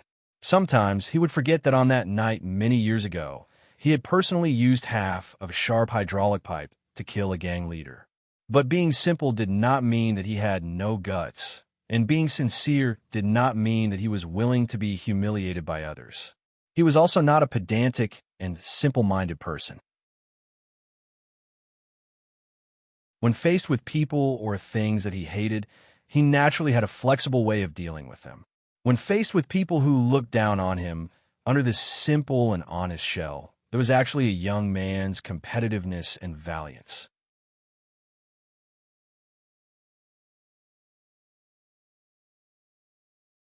Chapter 43. The fight in the room was already a mess, but outside the room, the captain and the secretary were still talking. "Didn't you notice? As I said just now, this kid looks honest, but deep down, he doesn't trust people. No, it seems that he doesn't trust the authorities." The fat captain frowned. Could it be that this kid was bribed by someone when he was a recruit? Ha ha. The secretary did not laugh, and the captain also stopped laughing. After coughing twice, he said, "Probably because he's been in Eastwood for too long. This kid's personality is just like the people of Eastwood. He's just a rock, too straight and stubborn. We need to soften his temper, soften it a little. We need to let him know that in this world, you won't have a bright future just because you keep pushing forward. You want to let him know that power comes first? That's poisoning the ambitious youth." The secretary shook his head disapprovingly. "No wonder you want those cadets to watch him. I'm afraid that young man is going to get a beating later." Even if you want to let him know the horrors of reality, there's no need to make him bleed. What the miss asks. You said the commander is also interested in him. What if he hates our 4th military region? He's just a little brat. If he can't even bear this little bit of humiliation, what use is he? Besides, when did our military region ever get any less hate? The captain said mockingly, this little brat, making me worry for so long. Getting a beating is already a light punishment. Right, that kid's called Sula. Why does this name sound so familiar, like I've heard it somewhere before? The fat captain yawned and turned to look at the room not far away. These days, he had cursed those West Woods cadets to the point that they were worse than shit. Those proud young officers had long been harboring anger in their hearts. Being alone with Sulu for such a long time, the room must have been burning with dry wood for a long time. The captain thought to himself, that kid is probably already beaten into a pig's head. It's time to end all this. Otherwise, if those shit-eating juniors in the military academy really did not stop, and something bad happened to them, how would he explain it to the miss tomorrow? The captain pushed open the cabin door and walked in with his secretary. Then the expression on his face suddenly froze. The sound of punches and kicks breaking through the air suddenly rang out in the room, and then stopped abruptly. In the blink of an eye, 3 people had fallen beside Sulu. Pa pa pa pa. 2 steps forward, 1 hand in a seal and 1 hand in a cross. He neatly entered and knocked down 2 people again. Sulu crossed his legs and retreated to the side of the bed, vigilantly scanning the surroundings. After knocking down 5 people in the blink of an eye, who was already injured, was already feeling tired. Because he had used too much force, the corner of his lips was torn and blood flowed out again. He wiped it away with his sleeve and glared fiercely at those people in the room who had not rushed up in time. Watching as their hands slowly moved to their waists, he cursed in his heart. Are they still going to draw their guns when they can't win? While thinking this, Sulu crouched down and put his hands on his head. This was not a surrender, but just so that when he was beaten up later, he would not be too badly injured. After all, if he did not resist, these Westwoods cadets could not draw their guns and shoot him full of holes. As he crouched down, he calculated very seriously. He had knocked out 2 people, and it seemed that the joints of 2 people had been shaken off by his arm muscles. The young leader who seemed to be the proudest had been beaten up by him until his face was covered in blood. Calculating this, even if he was beaten up a few more times and knocked unconscious, he would still have profited no matter what. Just as Sulu was about to be beaten up with a trace of unwillingness, a trace of stubbornness, a trace of defiance, and a trace of seriousness, the cabin door opened. The fat captain looked at the mess in the room and the unconscious and painful NCOs. A trace of shock flashed across his face. When he saw that the NCOs who were still standing had already pulled out their guns, his face was so gloomy that it was somewhat frightening. He walked over and slapped the back of the head of one of the NCOs. He scolded sternly, "Shameless prodigal son of a bitch. Is this how your teachers teach you? Since when did the 4th Military Region have so many good-for-nothings like you?" A female cadet with a pretty face was startled and immediately explained, "The suspect injured people we." Without waiting for her to finish, the captain coldly cut her off and slowly walked up to Sulu. Looking at this youth who was crouching on the floor with his head covered like an innocent white rabbit, countless questions arose in his heart. Who exactly was this youth? 18-year-old veterans were not rare, but to be able to knock down 5 outstanding officers in such a short period of time, this was too inconceivable. It should be known that although the Westwoods Military Academy was not the top military academy in the Federation, the outstanding officers there would still be the best candidates for the tip of the spear if they were placed in any army. Yet, this youth was actually able to take on 5 of them by himself. Taking a quick look at the injuries of those officers, the captain's brow furrowed. From the looks of the technique, it was indeed the style of military combat, but to be so ruthless, how could it be as harmless and down-to-earth as this brat appeared? Without warning, the fat captain kicked out at Sulu on the floor. In that instant, his fat body seemed to have been forged from steel. That thick leg carried a terrifying presence as it swept directly at Su Li's upper body. Su Lu had already given up at the muzzle of the gun, but he did not expect those officers to actually pull back their guns. Even more so, he did not expect that this captain who looked like he had trouble even walking would actually launch an attack at him without warning, and with such ferocity and terror at that. Su Lu did not even think about it. The instinctive awareness he had developed from stiff dancing and butchering cows these past 4 years made him squint his eyes to prevent the strong wind from affecting his vision. Meanwhile, the two arms protecting his head also separated in the shortest amount of time. One arm extended forward, the other slightly behind, forming a three-dimensional figure eight blocking in front of that terrifyingly thick leg, suddenly transforming from a fat captain into a cold-faced, stout killing machine.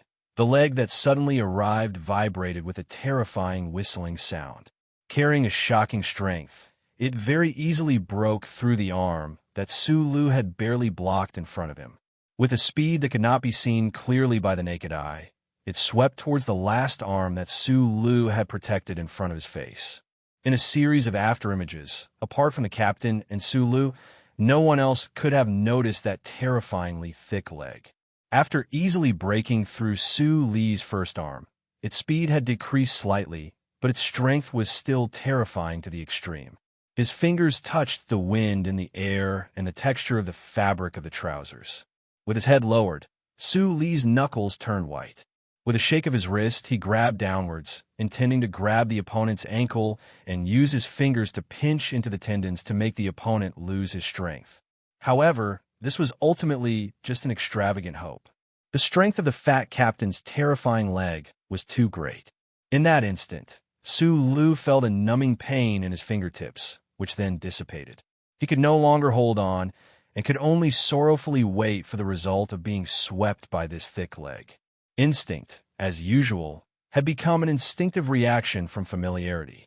At this most dangerous moment, he let that mysterious tremor emanate from every pair of intertwined muscle fibers of Su Li's body, gathering into a powerful force that was transmitted to his arms, his fingers.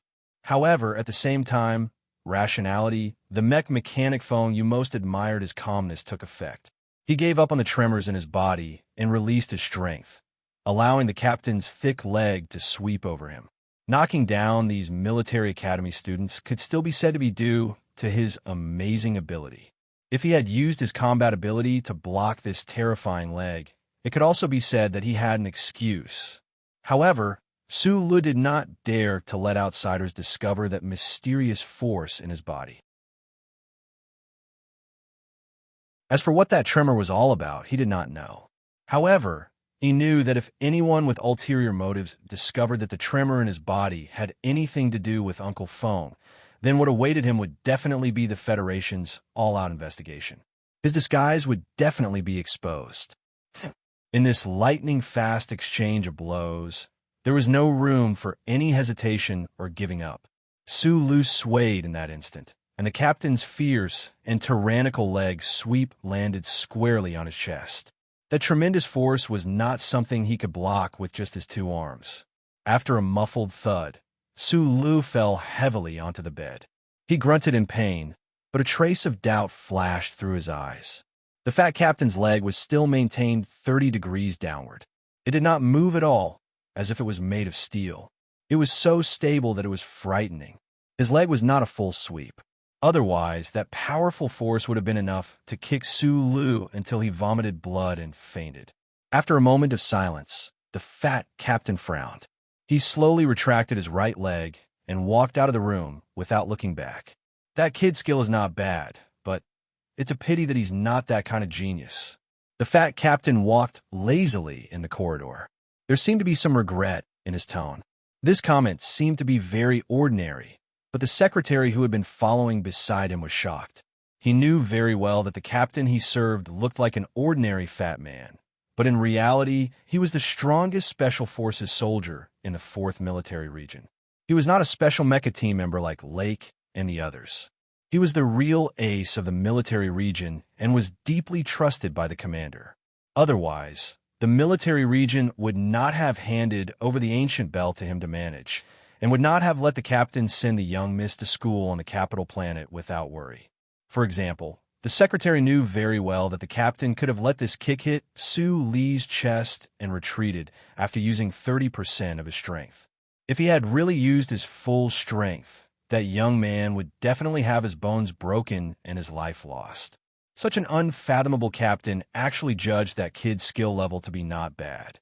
It seemed that the three retired young men that the young miss bumped into when she disappeared this time were really powerful. Geniuses in the military are all trained. He is already retired, so it is not difficult for the military region to recruit him again. There are many examples in the past. The secretary gave an idea. The captain did not stop walking. He shook his head and said, "Although ordinary talents are precious, they can be found anywhere. Real geniuses are hard to find. Since that kid is not the good material that the commander is looking for, there is no point in keeping him." What kind of genius?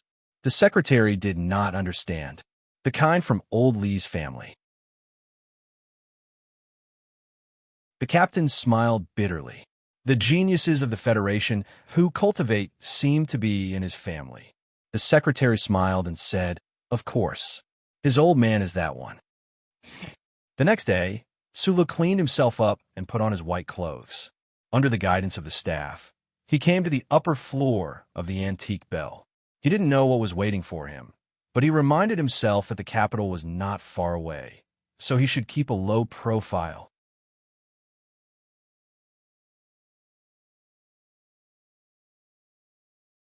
Chapter 44.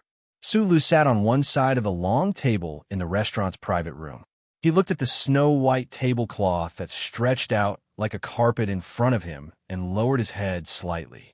He did not understand why the rich people of the Federation would be so wasteful when eating a meal. There was a glass of water in front of him. The food had not been served yet, because the host who was treating him to the meal had not arrived yet. Two waiters stood calmly to the side and waited. Sulu could not find anyone to talk to, nor was he interested in talking. He lowered his head, held a silver knife and fork, and gestured on the snow-white tablecloth. After a night, the pain on his body had healed a lot. He began to recall the fat captain's kick that came whistling over. The more he thought about it, the more he felt that kick was terrifying. He lay on the bed and thought for a long time. He realized that in that moment, even if he could allow his muscles to tremble and release the magical power in his body, he might not have been able to completely block that kick. Because of this kick, Sulu thought of two problems. The first problem was how to deal with the magical power in his body.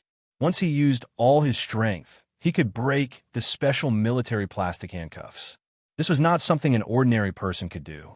It was just that the trembling of his body was too obvious, and it was too easy for people to associate it with the mechanic uncle. Could he find a way to make this trembling only run in his body and not be seen through his appearance? The second problem was how to defend against a kick as fierce as the fat captain's. That kick was obviously a super powerful combat skill in the military. It swept directly at an angle of 30 degrees downward. It was clean and neat, and it carried a huge amount of power. It looked extremely simple, but whether it was the speed, the angle, or the estimated recovery, they were all calculated to the extreme without any loopholes. If he had been standing at that moment, he might have been able to close in and elbow the crotch. Even if his leg was broken, he would still be able to make the other party suffer some hidden losses. But the problem was that he was sitting. How could he deal with it when he was sitting? He held a shiny silver knife and fork and set them up on the snow-white tablecloth, simulating the other party's kick and his possible responses. The boss had taught him 10 stances, which were undoubtedly very powerful moves. Otherwise, he would not have been able to defeat 5 of the top students from the West Woods Military Academy in one go. But these 10 postures were very fixed, and all of them were advanced techniques. Not a single step back was taken. Although it was extremely powerful, it was too stiff. It couldn't be helped. It was a stiff dance to begin with. Sulu scratched his head in distress, immersed in his thoughts about combat and unable to extricate himself. At first, he did not have much interest in the ability to fight. In his opinion, the Federation was no longer a battlefield for individual heroism. However, Uncle Feng had convinced him by saying that he was the #1 machine. After that, the thrilling experience of the past few days made him realize how important it was to grow individual strength. Most importantly, he was a person who liked to compete and study. He was like this when he was learning mechanics from Uncle Feng, and now he was like this when he was pondering about fighting. It was very easy for him to become engrossed in his studies without realizing it. Of course, this was an extremely rare learning potential. Only when you're obsessed with certain things can you practice these things well. Now I have a general understanding of how you were able to defeat those arrogant dogs, *TS. I think that these past 2 years of military service in the mines of Donglin, you were probably also posing in combat postures all the time. At some point, the fat captain had walked into the restaurant's private room and was looking at him with a strange expression. A few crisp sounds reverberated in the empty room. The silver knife and fork that had been placed together fell onto the table. Su Li's fingers, which had been gesturing nonstop, also froze in the air. He looked at the fat captain's blood-stained face and scratched his head with a smile. The other party seemed to have misunderstood something, but this was also good. Otherwise, he would not know how to explain what had happened yesterday. The fat captain walked to his side and sat down, letting out a satisfied sigh. It seemed that the lazy him hated walking. How could such a person send out such a fierce kick? Sulu certainly did not believe this appearance at this time, but he had a good impression of this fat captain, so he maintained a polite silence. There are many talented people buried in the army, and there are also many people like you who study fighting all day long. I saw the surveillance video yesterday. The combat skills you used were very strange. It was probably the result of simplifying military boxing. I don't know if it was good, but in any case, it was a little too strong and did not leave any room for retreat. The fat captain panted as he took the water in front of Su Lu and drank it. He said, "With this kind of self-development method, you won't be able to learn anything deeper in the army. If you're interested in this, when the ship arrives at the capital, I can introduce you to a few of the more famous cultivation halls." Cultivation halls? Sula did not know why the captain had suddenly removed the guards outside the room and formally invited him to eat in front of him. He wanted to remain cautious and silent, but when he heard this unfamiliar term, he could not help but ask curiously, "What is that place? Is there a place in the Federation that specializes in learning how to fight?" The fat captain looked at him as if he was looking at a fool. "Although you have been a mouse in Donglan for 2 years, you are still from Shanglin. How can you not know about cultivation halls?" Su Lin knew that he had given himself away. He smiled and shook his head, not saying anything or explaining. From the fat captain's description, he knew what cultivation halls meant. In today's society, thermal weapons had been developed to the peak, and individual martial arts were relatively insignificant. The purpose of the martial arts halls in ancient times was no longer to teach combat skills, but to train one's mind with skills, to calm one's mind, and to cultivate one's body and mind. It was also for this reason that the people who trained in the cultivation hall were not very competitive and did not attract much attention. The cultivation classes in the military academy have long been changed to combat skills classes. Young people nowadays are too stupid. They don't know what is really good. The fat captain shook his head in disdain and said, "If the cultivation halls were really useless, why would the Li family require every generation of descendants to study in the cultivation halls from the age of 12 for 2 years before coming out?" The Li family? Su Lun knew that as an orphan from Donglin, he was a country bumpkin in the eyes of most people, so he did not mind speaking his doubts frankly. "Are you talking about the Lees of Philadelphia?" The fat captain nodded. Su Lu sucked in a breath of cold air. A glittering name suddenly appeared in his mind. A noble existence, a low-key but extremely famous family. This family was not in the Federation's traditional 7 families. But in the past few decades, because of that old man, they had gained the collective respect of the Federation citizens. "I just wanted to go and learn. What are you thinking about? Do you also expect to assassinate the emperor of an empire?" The fat captain looked at the young man's expression and said sarcastically. Su Lu chuckled and suddenly asked seriously, "Mr. Captain, this is a misunderstanding. I think you're already clear about it. I don't know why you asked me to come here today." The fat captain put on a serious smile and said softly, "Of course, I want to build a good relationship with you, young master. At the same time, I want to ask you to do me a small favor." Suddenly, the fat captain became so flattering and so natural. It really scared Sulu. He was stunned on the spot and did not know what to say. At this time, the cabin door slowly opened on both sides. Two women in suits walked in, holding hands. Under the protection of 7 or 8 service staff, a little girl wearing a pink floral dress and a sky blue hair clip on her head walked in. She looked very cute. The fat captain lowered his voice and said fawningly, "Little brother, this is what I want to ask of you. If you can let the little miss eat, then the things in the past can be discussed, and the things in the future can also be discussed." Sulu was speechless. He did not expect the captain's serious request to be this. However, when he saw the little watermelon's face change from gloomy to surprised, and saw the swaying black hair on the little girl's forehead, he could not help but laugh happily. He shouted over there, "Little watermelon, big brother Sulu." Little watermelon broke free from the hands of the two female staff. Under the helpless gazes of those people, she ran to Sulu and sat directly next to him. She opened her black eyes and asked curiously, "Big brother, why are you here?" "I'm here to eat with you," Sulu said with a smile. In the next few days, Sulu got rid of his identity as a criminal suspect and moved from cleaning Area 38 to the upper level of the spaceship with more advanced facilities. He began to eat, play, and tell stories with Little Watermelon. He liked Little Watermelon very much. He did not think the little girl was as difficult as the captain said, so he did not think this job was difficult. But if Sulu knew that this was the prelude to the heavy responsibility he would have to bear in 2 years, would he still feel as happy as he did now? Or would he say that he wanted to do this internship better? That afternoon, Little Watermelon began to take an afternoon nap. Sulu opened the cabin door and prepared to go back to his room to study how the tremors in his body could be hidden under his skin. As he walked, he unexpectedly saw a few familiar faces at the corner of the corridor. The West Woods Military Academy students who were knocked unconscious by him had been treated in the ship's medical room and recuperated for the past few days. They had basically all recovered.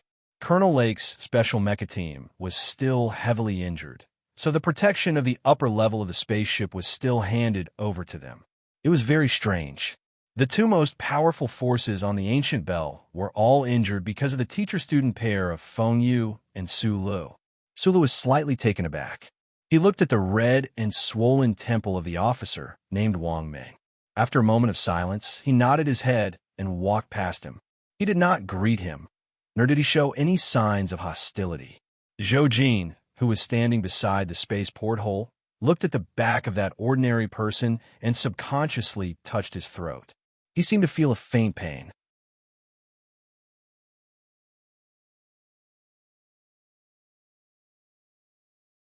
Chapter 45. Su Li's back disappeared around the corner. The few West Woods Military Academy officers who had been staring at him all this time retracted their gazes. Their expressions did not change, but perhaps they all breathed a sigh of relief in their hearts.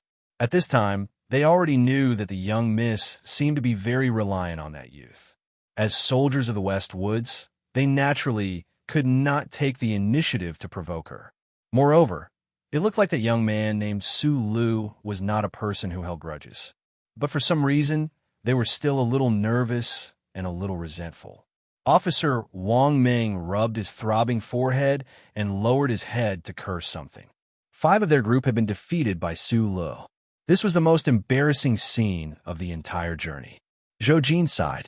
He clasped his hands behind his back by the window and said to his classmates, "There's nothing to complain about. If you can't beat him, you can't beat him. There's no point in holding a grudge. Yes, after all, we are professional soldiers. We don't specialize in the study of combat skills." The female officer comforted everyone softly. What she said was not wrong.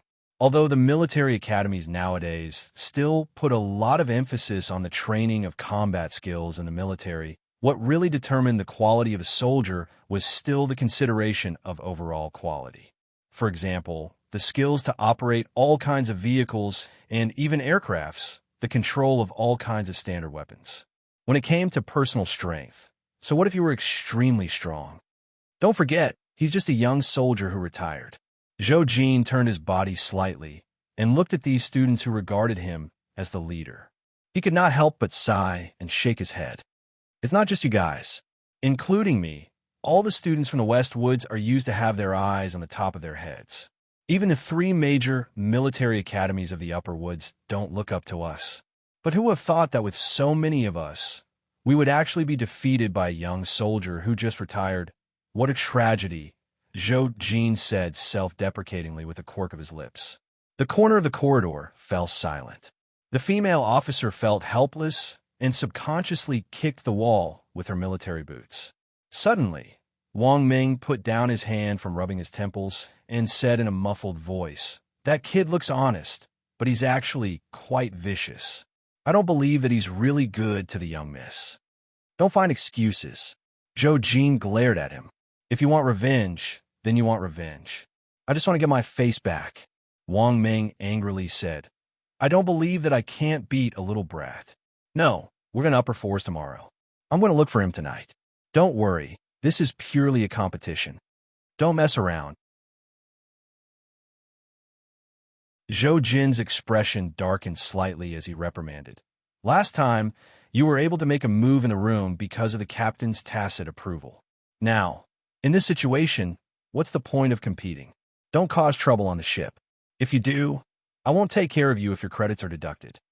Then this matter is over. There's a big bump on my head, your face is covered in blood, and Hylan is still wearing bandages. I won't do it. We have to do it even if we don't want to." Zhou Jin's voice was very hoarse. He subconsciously touched his throat again. When he thought of the arm that had hit his throat like a piece of metal, he felt a chill in his heart. Train yourself. Don't humiliate yourself. When you have the confidence, you can go and find him. Don't worry. I think you'll have many chances to meet him in the future. Wang Ming asked. "I heard that kid is from Upper Forest. The Ministry of Defense arranged for him to hitch a ride. Where can I find him in the future?" "I don't think so. The military is in need of talents right now. The military won't let go of such an inconspicuous but powerful person like him." Zhou Jin's judgment was not wrong. Although the fat captain had told his secretary that Su Lu was not the kind of genius he was curious about, the combat ability Su Lu had displayed, especially the mecha fragments all over the ground, had still made the captain extend an invitation to him. In a private setting, the secretary took out 3 documents and showed them to Su Lu.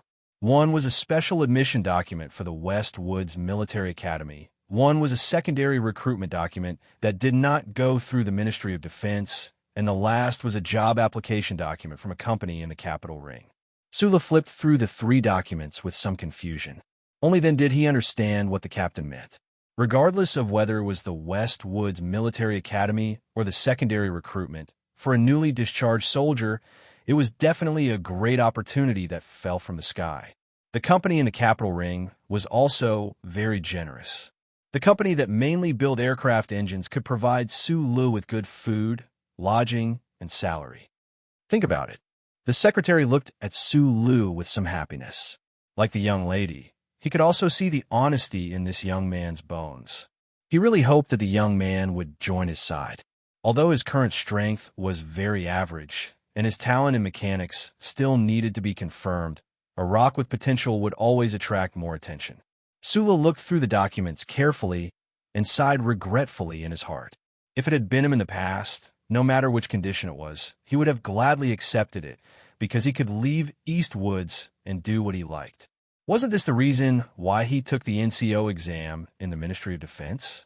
But now he had to reject it because he was a fugitive.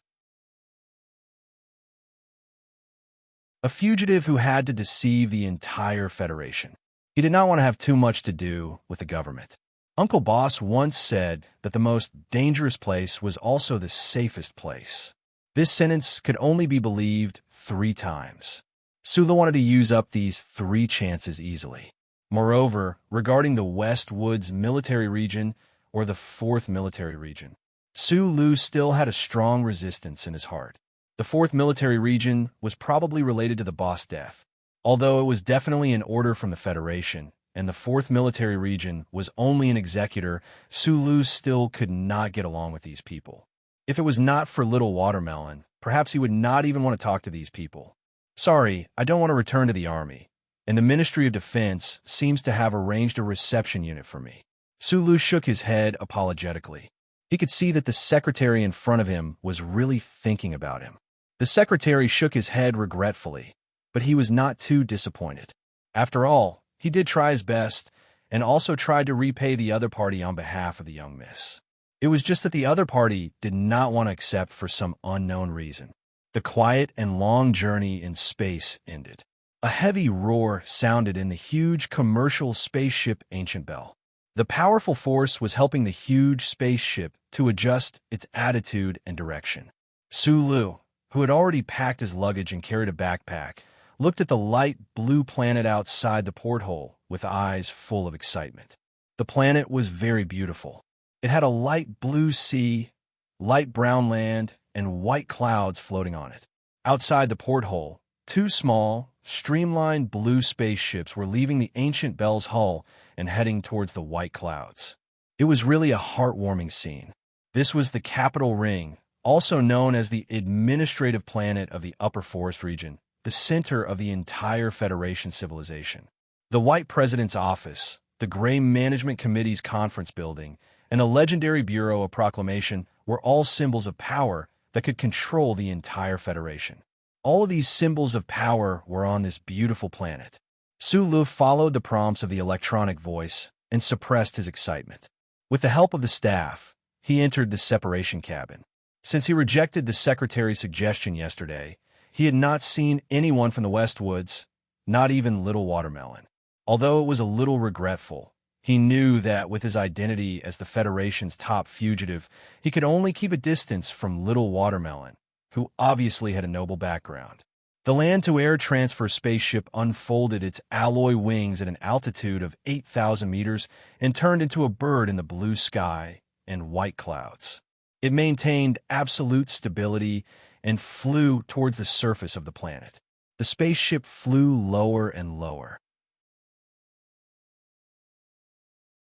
Finally, it skimmed over the edge of the white clouds and plunged into the thick, almost solid clouds.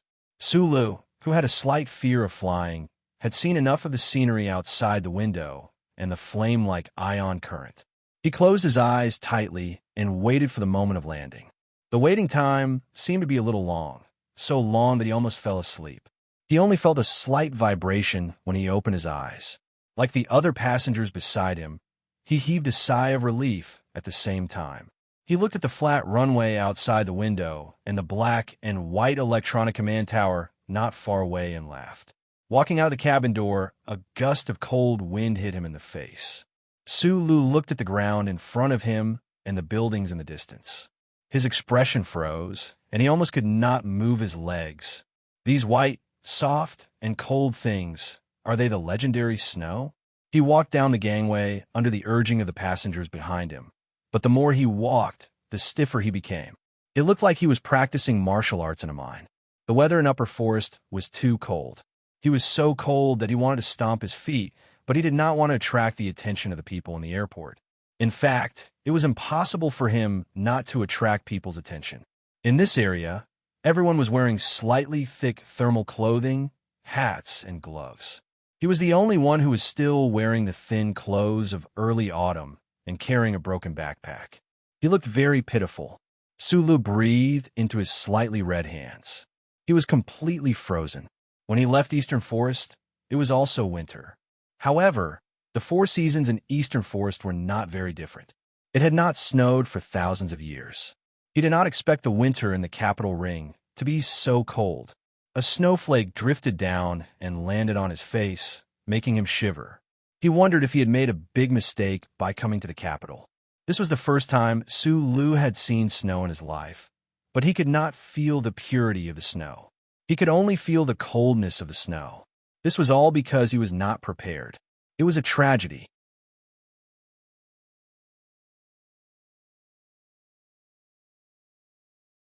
Chapter 46. Sulu squinted his eyes and looked at the snowflakes falling from the sky. He thought that these fluttering ice crystals were quite beautiful. This was the first time he had seen real snow. In his surprise, he seemed to have forgotten the thin clothes he was wearing. He also did not notice the sympathetic gazes of the passengers around him. Standing in the middle of the snowstorm in the square with only a thin layer of clothing, he did look quite pitiful. The passengers thought that Sulu had mistakenly put his thick clothing in his luggage and could not help but shake their heads. However, sympathy was one thing. They did not have many clothes on them, so no one would take off their clothes and put them on Sulu. In the capital city, the wind was getting stronger and stronger. Suli's face felt like it was being scraped by a few small knives. He immediately woke up from the snowy scene in front of him and felt the cold on his body. He shrunk his body and hugged his backpack in reverse to get some warmth. He turned his body and avoided the wind. He squinted his eyes and looked at the entrance of the airport in the distance. He wondered why the spaceship did not fly directly to the entrance of the airport, but stopped in the middle of the snowstorm. The ancient bell was still in space outside the capital planet. The officials of the West Woods and the East Woods who were returning to visit would soon embark on their journey again. At this time, those who landed on the surface of the capital planet were basically officials with official duties. Sulu did not have much knowledge, but the passengers on the ancient bell were all upper-class people.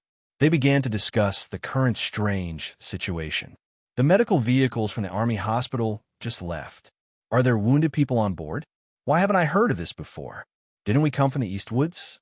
What's going on? A middle-aged official frowned and asked his companion. Behind him, Sulu heard this and squinted his eyes even more. He hid behind the crowd and looked through the gaps in the crowd. He saw a few ambulances covered in snow disappear into the distance of the airport. He vaguely thought that those on board must be the West Woods soldiers who had captured him. Those soldiers were affected by the strange beam of light and had been recuperating on the ancient bell. It seemed that the 4th Military Region did not dare to take the risk of sending them back to the West Woods for treatment. Instead, they were sent directly to the capital planet where the medical standards were the most advanced. Thinking of that sunglasses-wearing Colonel Lake in the ambulance, and thinking of how he had been so close to that colonel and those injured mecha warriors for so many days, Sulu suddenly felt a trace of fear in his heart. That Colonel Lake had seen his face before. If the two of them had really met on the spaceship, what would he have done? In the cold weather, Suli's back was dripping with sweat. He knew that he was too careless. Fortunately, he probably would not have any relationship with the people from the West Woods in the future. Once he entered the capital planet, the fat captain and the secretary would not be able to find him easily. But little Watermelon, well, they were not on the same level to begin with. It might be better if they did not meet again. Just as Sulu was thinking about all these things, the electric vehicles of the airport finally arrived in front of many passengers. Of course, the airport was greeted with loud complaints and threats of complaints. However, the airport staff only apologized politely, but they refused to explain what had happened earlier. The ambulances are there to save people. We can understand that. Why could those passengers be driven directly to the passage? Why could they be in front of us? The airport staff only smiled and comforted them. Sulu looked in the direction the passengers were pointing at. He saw a silver-white aircraft slowly parking in front of the special passage in the distance. He narrowed his eyes and seemed to see a little girl holding a doll getting off the spaceship under the protection of many people and entering the passage. Sulu smiled and whispered to himself, "Little Watermelon, you have to eat properly in the future." It was as warm as spring in the electric vehicle. The complaining officials and passengers finally stopped. The long-term space travel had made everyone a little tired. The carriage fell into silence. This silence was maintained until they passed through the X-ray inspection passage and entered the interior of the airport building. The crowd dispersed like birds and beasts. According to each other's following journey and the location of their luggage, they scattered into several routes and disappeared into the magnificent space of the building. Sulu was obviously stunned by the interior structure and architectural style of the airport. He didn't know what the beautiful metallic materials were, but he subconsciously thought it was beautiful. This airport was too big. The interior space was 10 stories high. There were no steel beams in the middle to support the weight. He didn't know how it was built. He had basically lived in a rundown city of Hushy State all his life. He had never seen such a scene. Even when he passed by the military airport in the garrison area of Fuji State, the military airport looked like nothing more than cold cement. Sulu patted off the snow on his body and carefully carried his backpack. He was like a country bumpkin who had just entered the city. No, he was a country bumpkin who had just entered the city. He hesitantly and shyly walked in front of flight attendant. He mustered up his courage and asked about the relevant matters. The flight attendant in the sky blue uniform had a pretty face. She was very polite and patient, and she clearly answered all of his complicated questions. Sulu thanked her very sincerely and found a quieter passage to leave. The flight attendant looked at the young man and couldn't help but smile slightly. She felt that this foreigner was very interesting. It looked like it was his first time on a spaceship, but his questions were so detailed and didn't miss any details. Perhaps he had looked up a lot of travel information on the internet before coming. Looking at the passage in front of him that was completely made of metal, Suli's footsteps slowed down. He felt his scalp go numb. At this time, he already knew that the back of this 5-meter-long passage was hidden with the Federation's electronic surveillance system. Every passenger had to go through a scan here. This was a very normal thing. Otherwise, wouldn't those people from the Empire or refugees from Bermuda who were born without microchips be able to sneak into the Federation at any time? Sulu swallowed a mouthful of saliva. His head was slightly lowered, but his eyes were looking at the exit not far away. He knew that the surveillance here was the most powerful in the Federation. If he could pass through here, then it meant that the microchip given to him by his boss was enough to allow him to survive in the entire Federation society with a disguised identity. But what if he was discovered by the Federation surveillance system when he walked through the passage? Would there be 20 or so taser guns sticking out from the wall and roasting him into a roasted chicken? Sulu couldn't help but shiver. This scene fell into the crowd in the distance and felt a little strange. This was because no one in the Federation seemed to care about this surveillance passage. More often than not, people seemed to have forgotten the existence of electronic surveillance. Looks like this kid was really frozen just now. Prepare a windbreaker for him, said a pleasant voice. Suli's footsteps slowed down for only a moment. After a moment, he raised his head and walked as calmly as possible toward the empty passage. Only the change in his trouser pocket could feel his nervousness and trembling, but there wasn't a trace of it on his face. A distance of 5 meters wasn't long, but it wasn't short either. However, when Sulu calmly walked through this passage, his legs felt a little weak. He felt a kind of joy as if he had walked from hell to heaven, as well as a kind of joyful release after nervousness. However, his relaxed ecstasy didn't last long. This was because he realized that the people outside the passage were looking at him with a strange gaze. Sulu frowned slightly. He thought to himself that even the electronic surveillance system didn't find anything wrong. Could it be that there was something strange about him? He subconsciously touched his face and continued to walk forward. Then he realized why so many people were welcoming him with strange gazes. It was because outside this quiet passage, there was a large group of people welcoming him. Except for the young woman at the front and the little girl in the young woman's hand, this group of people were all fully armed soldiers. Such a large formation was used to welcome one person, especially a young man in a thin shirt who shrunk like a country bumpkin. It was no wonder that the people in the airport were looking at him strangely. Looking at the little girl's happy face, Sulu knew that he couldn't avoid this. He couldn't slip away quietly. With a bitter face, he walked to the front of the crowd, hoping that there wouldn't be any too horrible developments. Brother Sulu. Little Watermelon was wearing a red fur coat and a hat. The brim of the hat pressed down on her hair, revealing a black line. She looked very cute. Sulu smiled at her, then turned to the young woman holding the little girl's hand and said politely, "Hello." "Hello, Sulu." The young woman was about 30 years old.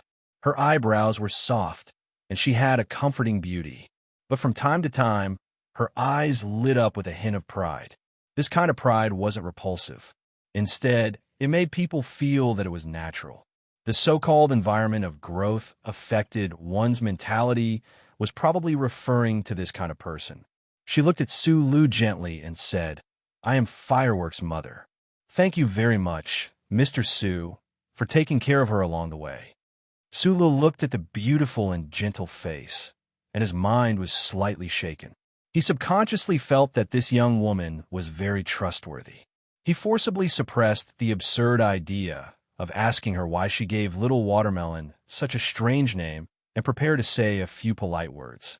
Unexpectedly, the noble young woman handed over a business card with a smile and said, "I'm here to express my gratitude. I have to go to the Army hospital right away. I'm very sorry. Mr. Su, if you have any difficulties in the Federation, I hope you don't mind contacting us. We also want to express our gratitude to you." "Thank you, sister." Sula looked into the young woman's eyes and blurted out an extremely absurd name. "Thank you, sister." This name made the faces of the soldiers in the crowd change dramatically. Even the gentle and peaceful young woman had a strange look in her eyes, but then it turned into a sympathetic smile. She shook her head and asked the soldier next to her to hand her a military windbreaker. Without saying anything, she held Little Watermelon's hand and walked to the VIP passage under the protection of the soldiers. Sulu held the windbreaker in one hand and the natural fiber business card in the other. He was in a daze. Although he didn't know the goods, he knew how expensive this kind of business card was. He looked at the back of the young woman, who was faintly discernible among the soldiers, and couldn't help but shake his head with a wry smile. He also felt that he had been too nervous before. The boss was right. Too little contact with the opposite sex was indeed easy to cause problems. At this time, he had vaguely guessed Little Watermelon's family background. Of course, he didn't think it was rude for the young woman to hand over a business card and then turn around and leave. In fact, Sula didn't think that what he had done was worth the other party thanking him. With the other party's identity, it was already very polite of her to wait here and say a few words to him. What's more, he knew that this young woman must be anxious to go to the Army hospital to see her husband's trusted subordinates. Unlike the self-confident and self-reliant male protagonists in novels, Sula didn't tear up this precious business card and throw it into the trash can. Instead, he carefully kept it close to his body. Then he took out the address left by the boss, put on a warm windbreaker, and walked out of the airport in the increasingly heavy snow.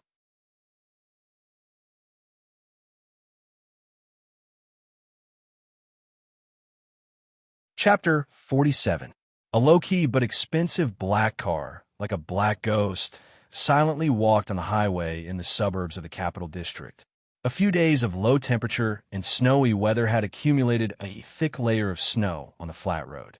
Even the slightly heated pipes at the bottom of the asphalt couldn't make the snow melt faster. "Why did you come down?"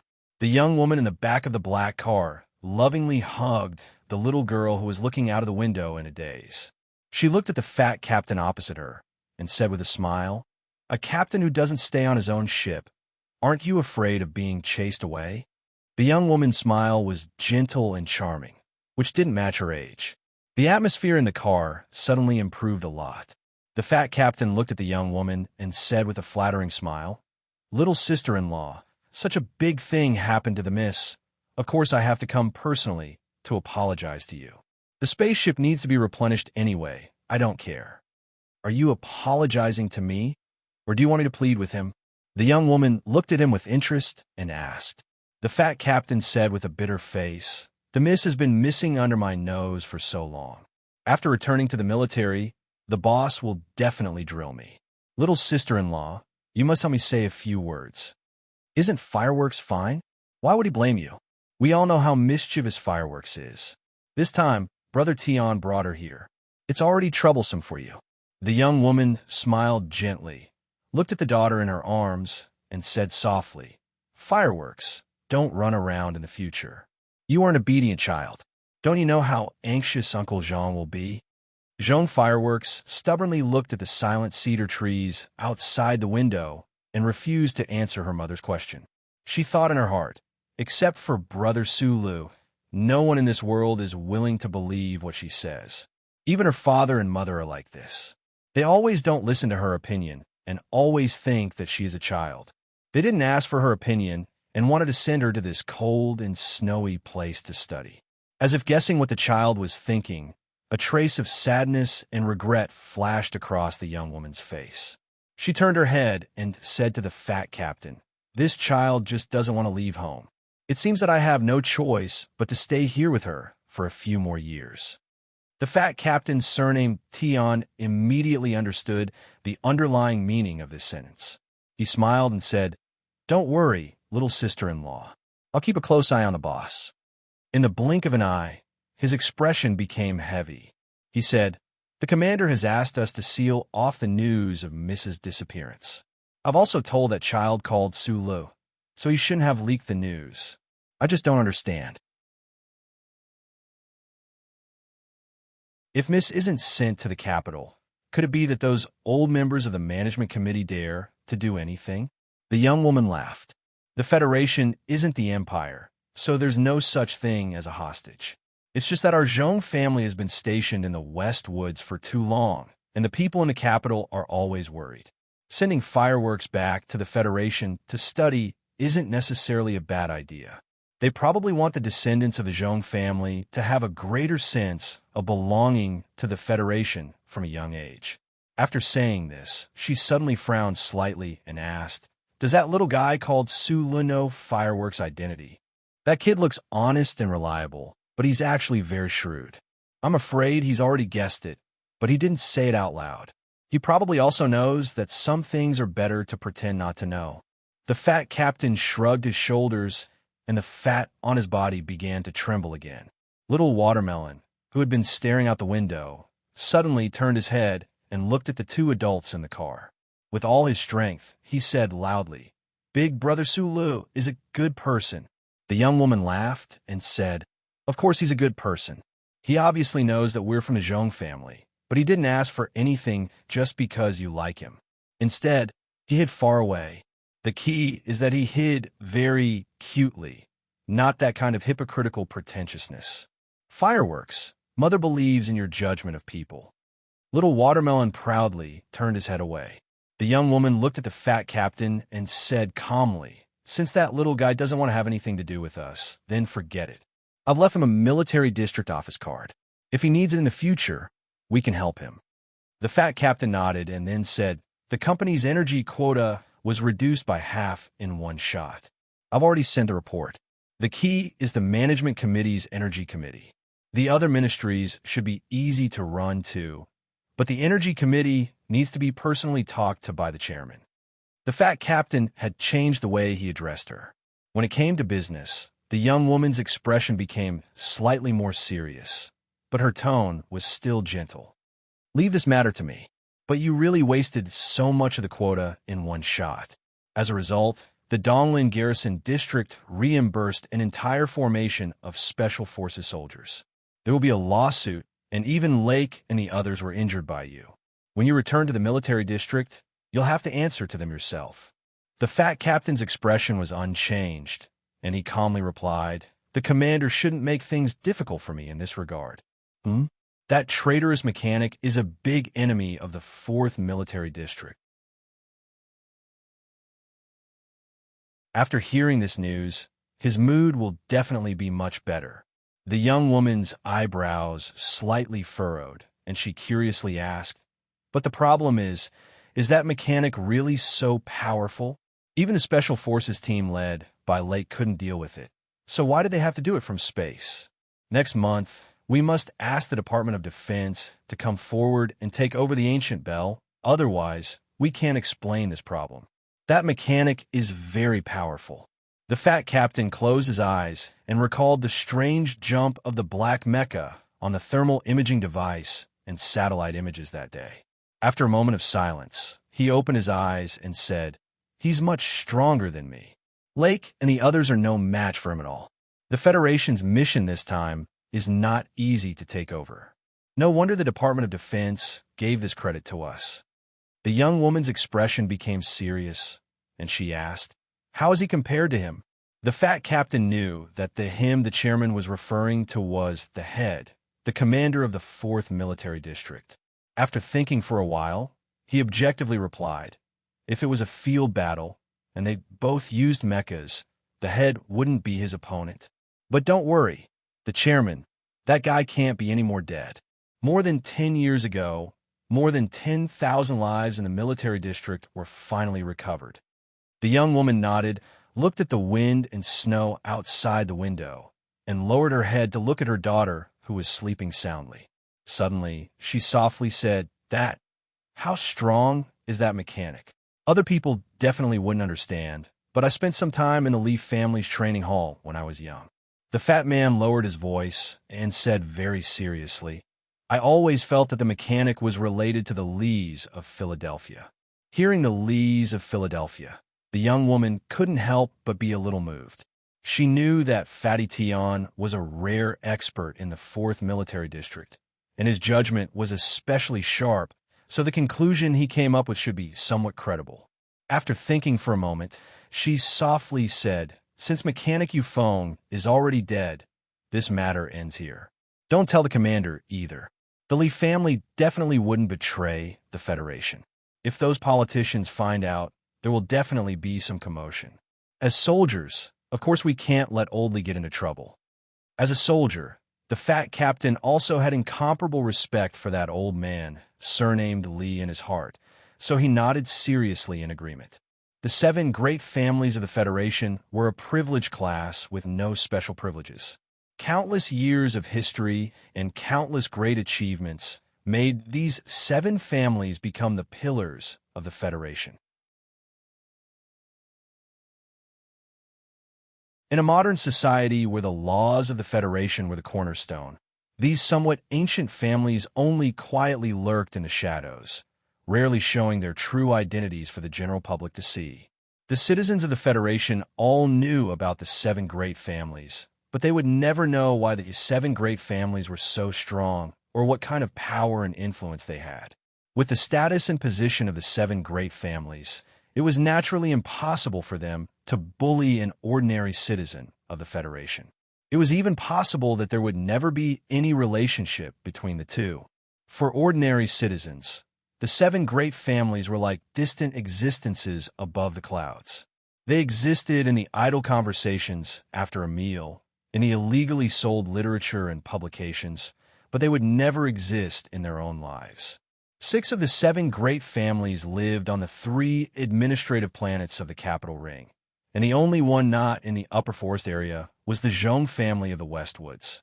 There was only one Zhong family in the Westwoods. Compared to the other families, the Zhong family was more transparent in the eyes of the people, because since the founding of the Federation countless years ago, the Zhong family's 4th military district had taken on the responsibility of guarding the border of the Federation. Other than that accident in the Eastwood area, the 4th military district had never let down the expectations of the Federation people. Sulu finished buttoning up his windbreaker and stood in the wind and snow, waiting for the bus to arrive. From time to time, he would raise his head to look at the snowy sky, feeling rather baffled. He was just a fugitive. Who would have thought that he would actually be able to meet a legendary figure of the Zhong family, and even spend so many days with the young lady of the Zhong family? Moreover, he even saw the madam of the Zhong family at the airport. That was the wife of the commander of the 4th military district. It turned out that there was nothing strange about the legendary figure after all, and she actually looked quite gentle. At this time, Sulu did not know that Little Watermelon's mother was not only the wife of the commander of the 4th military district, but also the chairman of a large company. Otherwise, he would have been even more shocked. Squinting his eyes at the snow falling from the sky, the young man's heart had long since calmed down. He only felt slightly regretful.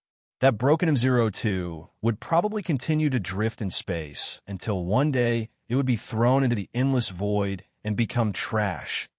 After mourning for the first time he had intimate contact with a broken mecha, the first time he had personally repaired it, Sulu looked at the time of the bus. After thinking for a while, he turned back to the airport and bought a pack of Shang Lin's specialty dog biscuits. A happy smile instantly appeared on his face. Back when he was in Eastwood, he already knew about Shang Lin's dog biscuits. He had seen the advertisements on Channel 23 quite a few times, but had never had the chance to try them for himself. After all, the two administrative districts were too far apart, and not all commercial companies were willing to do such a low-margin business like selling biscuits. The dog biscuits were very crispy, and Sulu ate them happily. He thought to himself, I really am a country bumpkin. In fact, everything in the airport was very expensive, but he did not care about that. Throughout the journey, he had been using his credit card to pay for everything. He had been using the Sandlin United Bank card that the boss uncle had left for him. He did not know how much money was in the card, but it seemed like there was no end to it no matter how much he swiped. When the bus arrived, Sulu followed a large leather suitcase onto the bus. After finding a seat with much difficulty, he took off his windbreaker and sat down. He placed the entire bag of dog biscuits on the food rack beside him and was about to slowly and happily eat them for the rest of the journey. Suddenly, his fingers brushed against two cold, slender fingers, giving him fright. Sulu turned his head in shock and saw a girl wearing a hat reaching into the bag, unceremoniously preparing to take the biscuits. You're tuning into the Warrior Lore YouTube channel. Don't forget to subscribe and join us on this journey to catch the most captivating stories.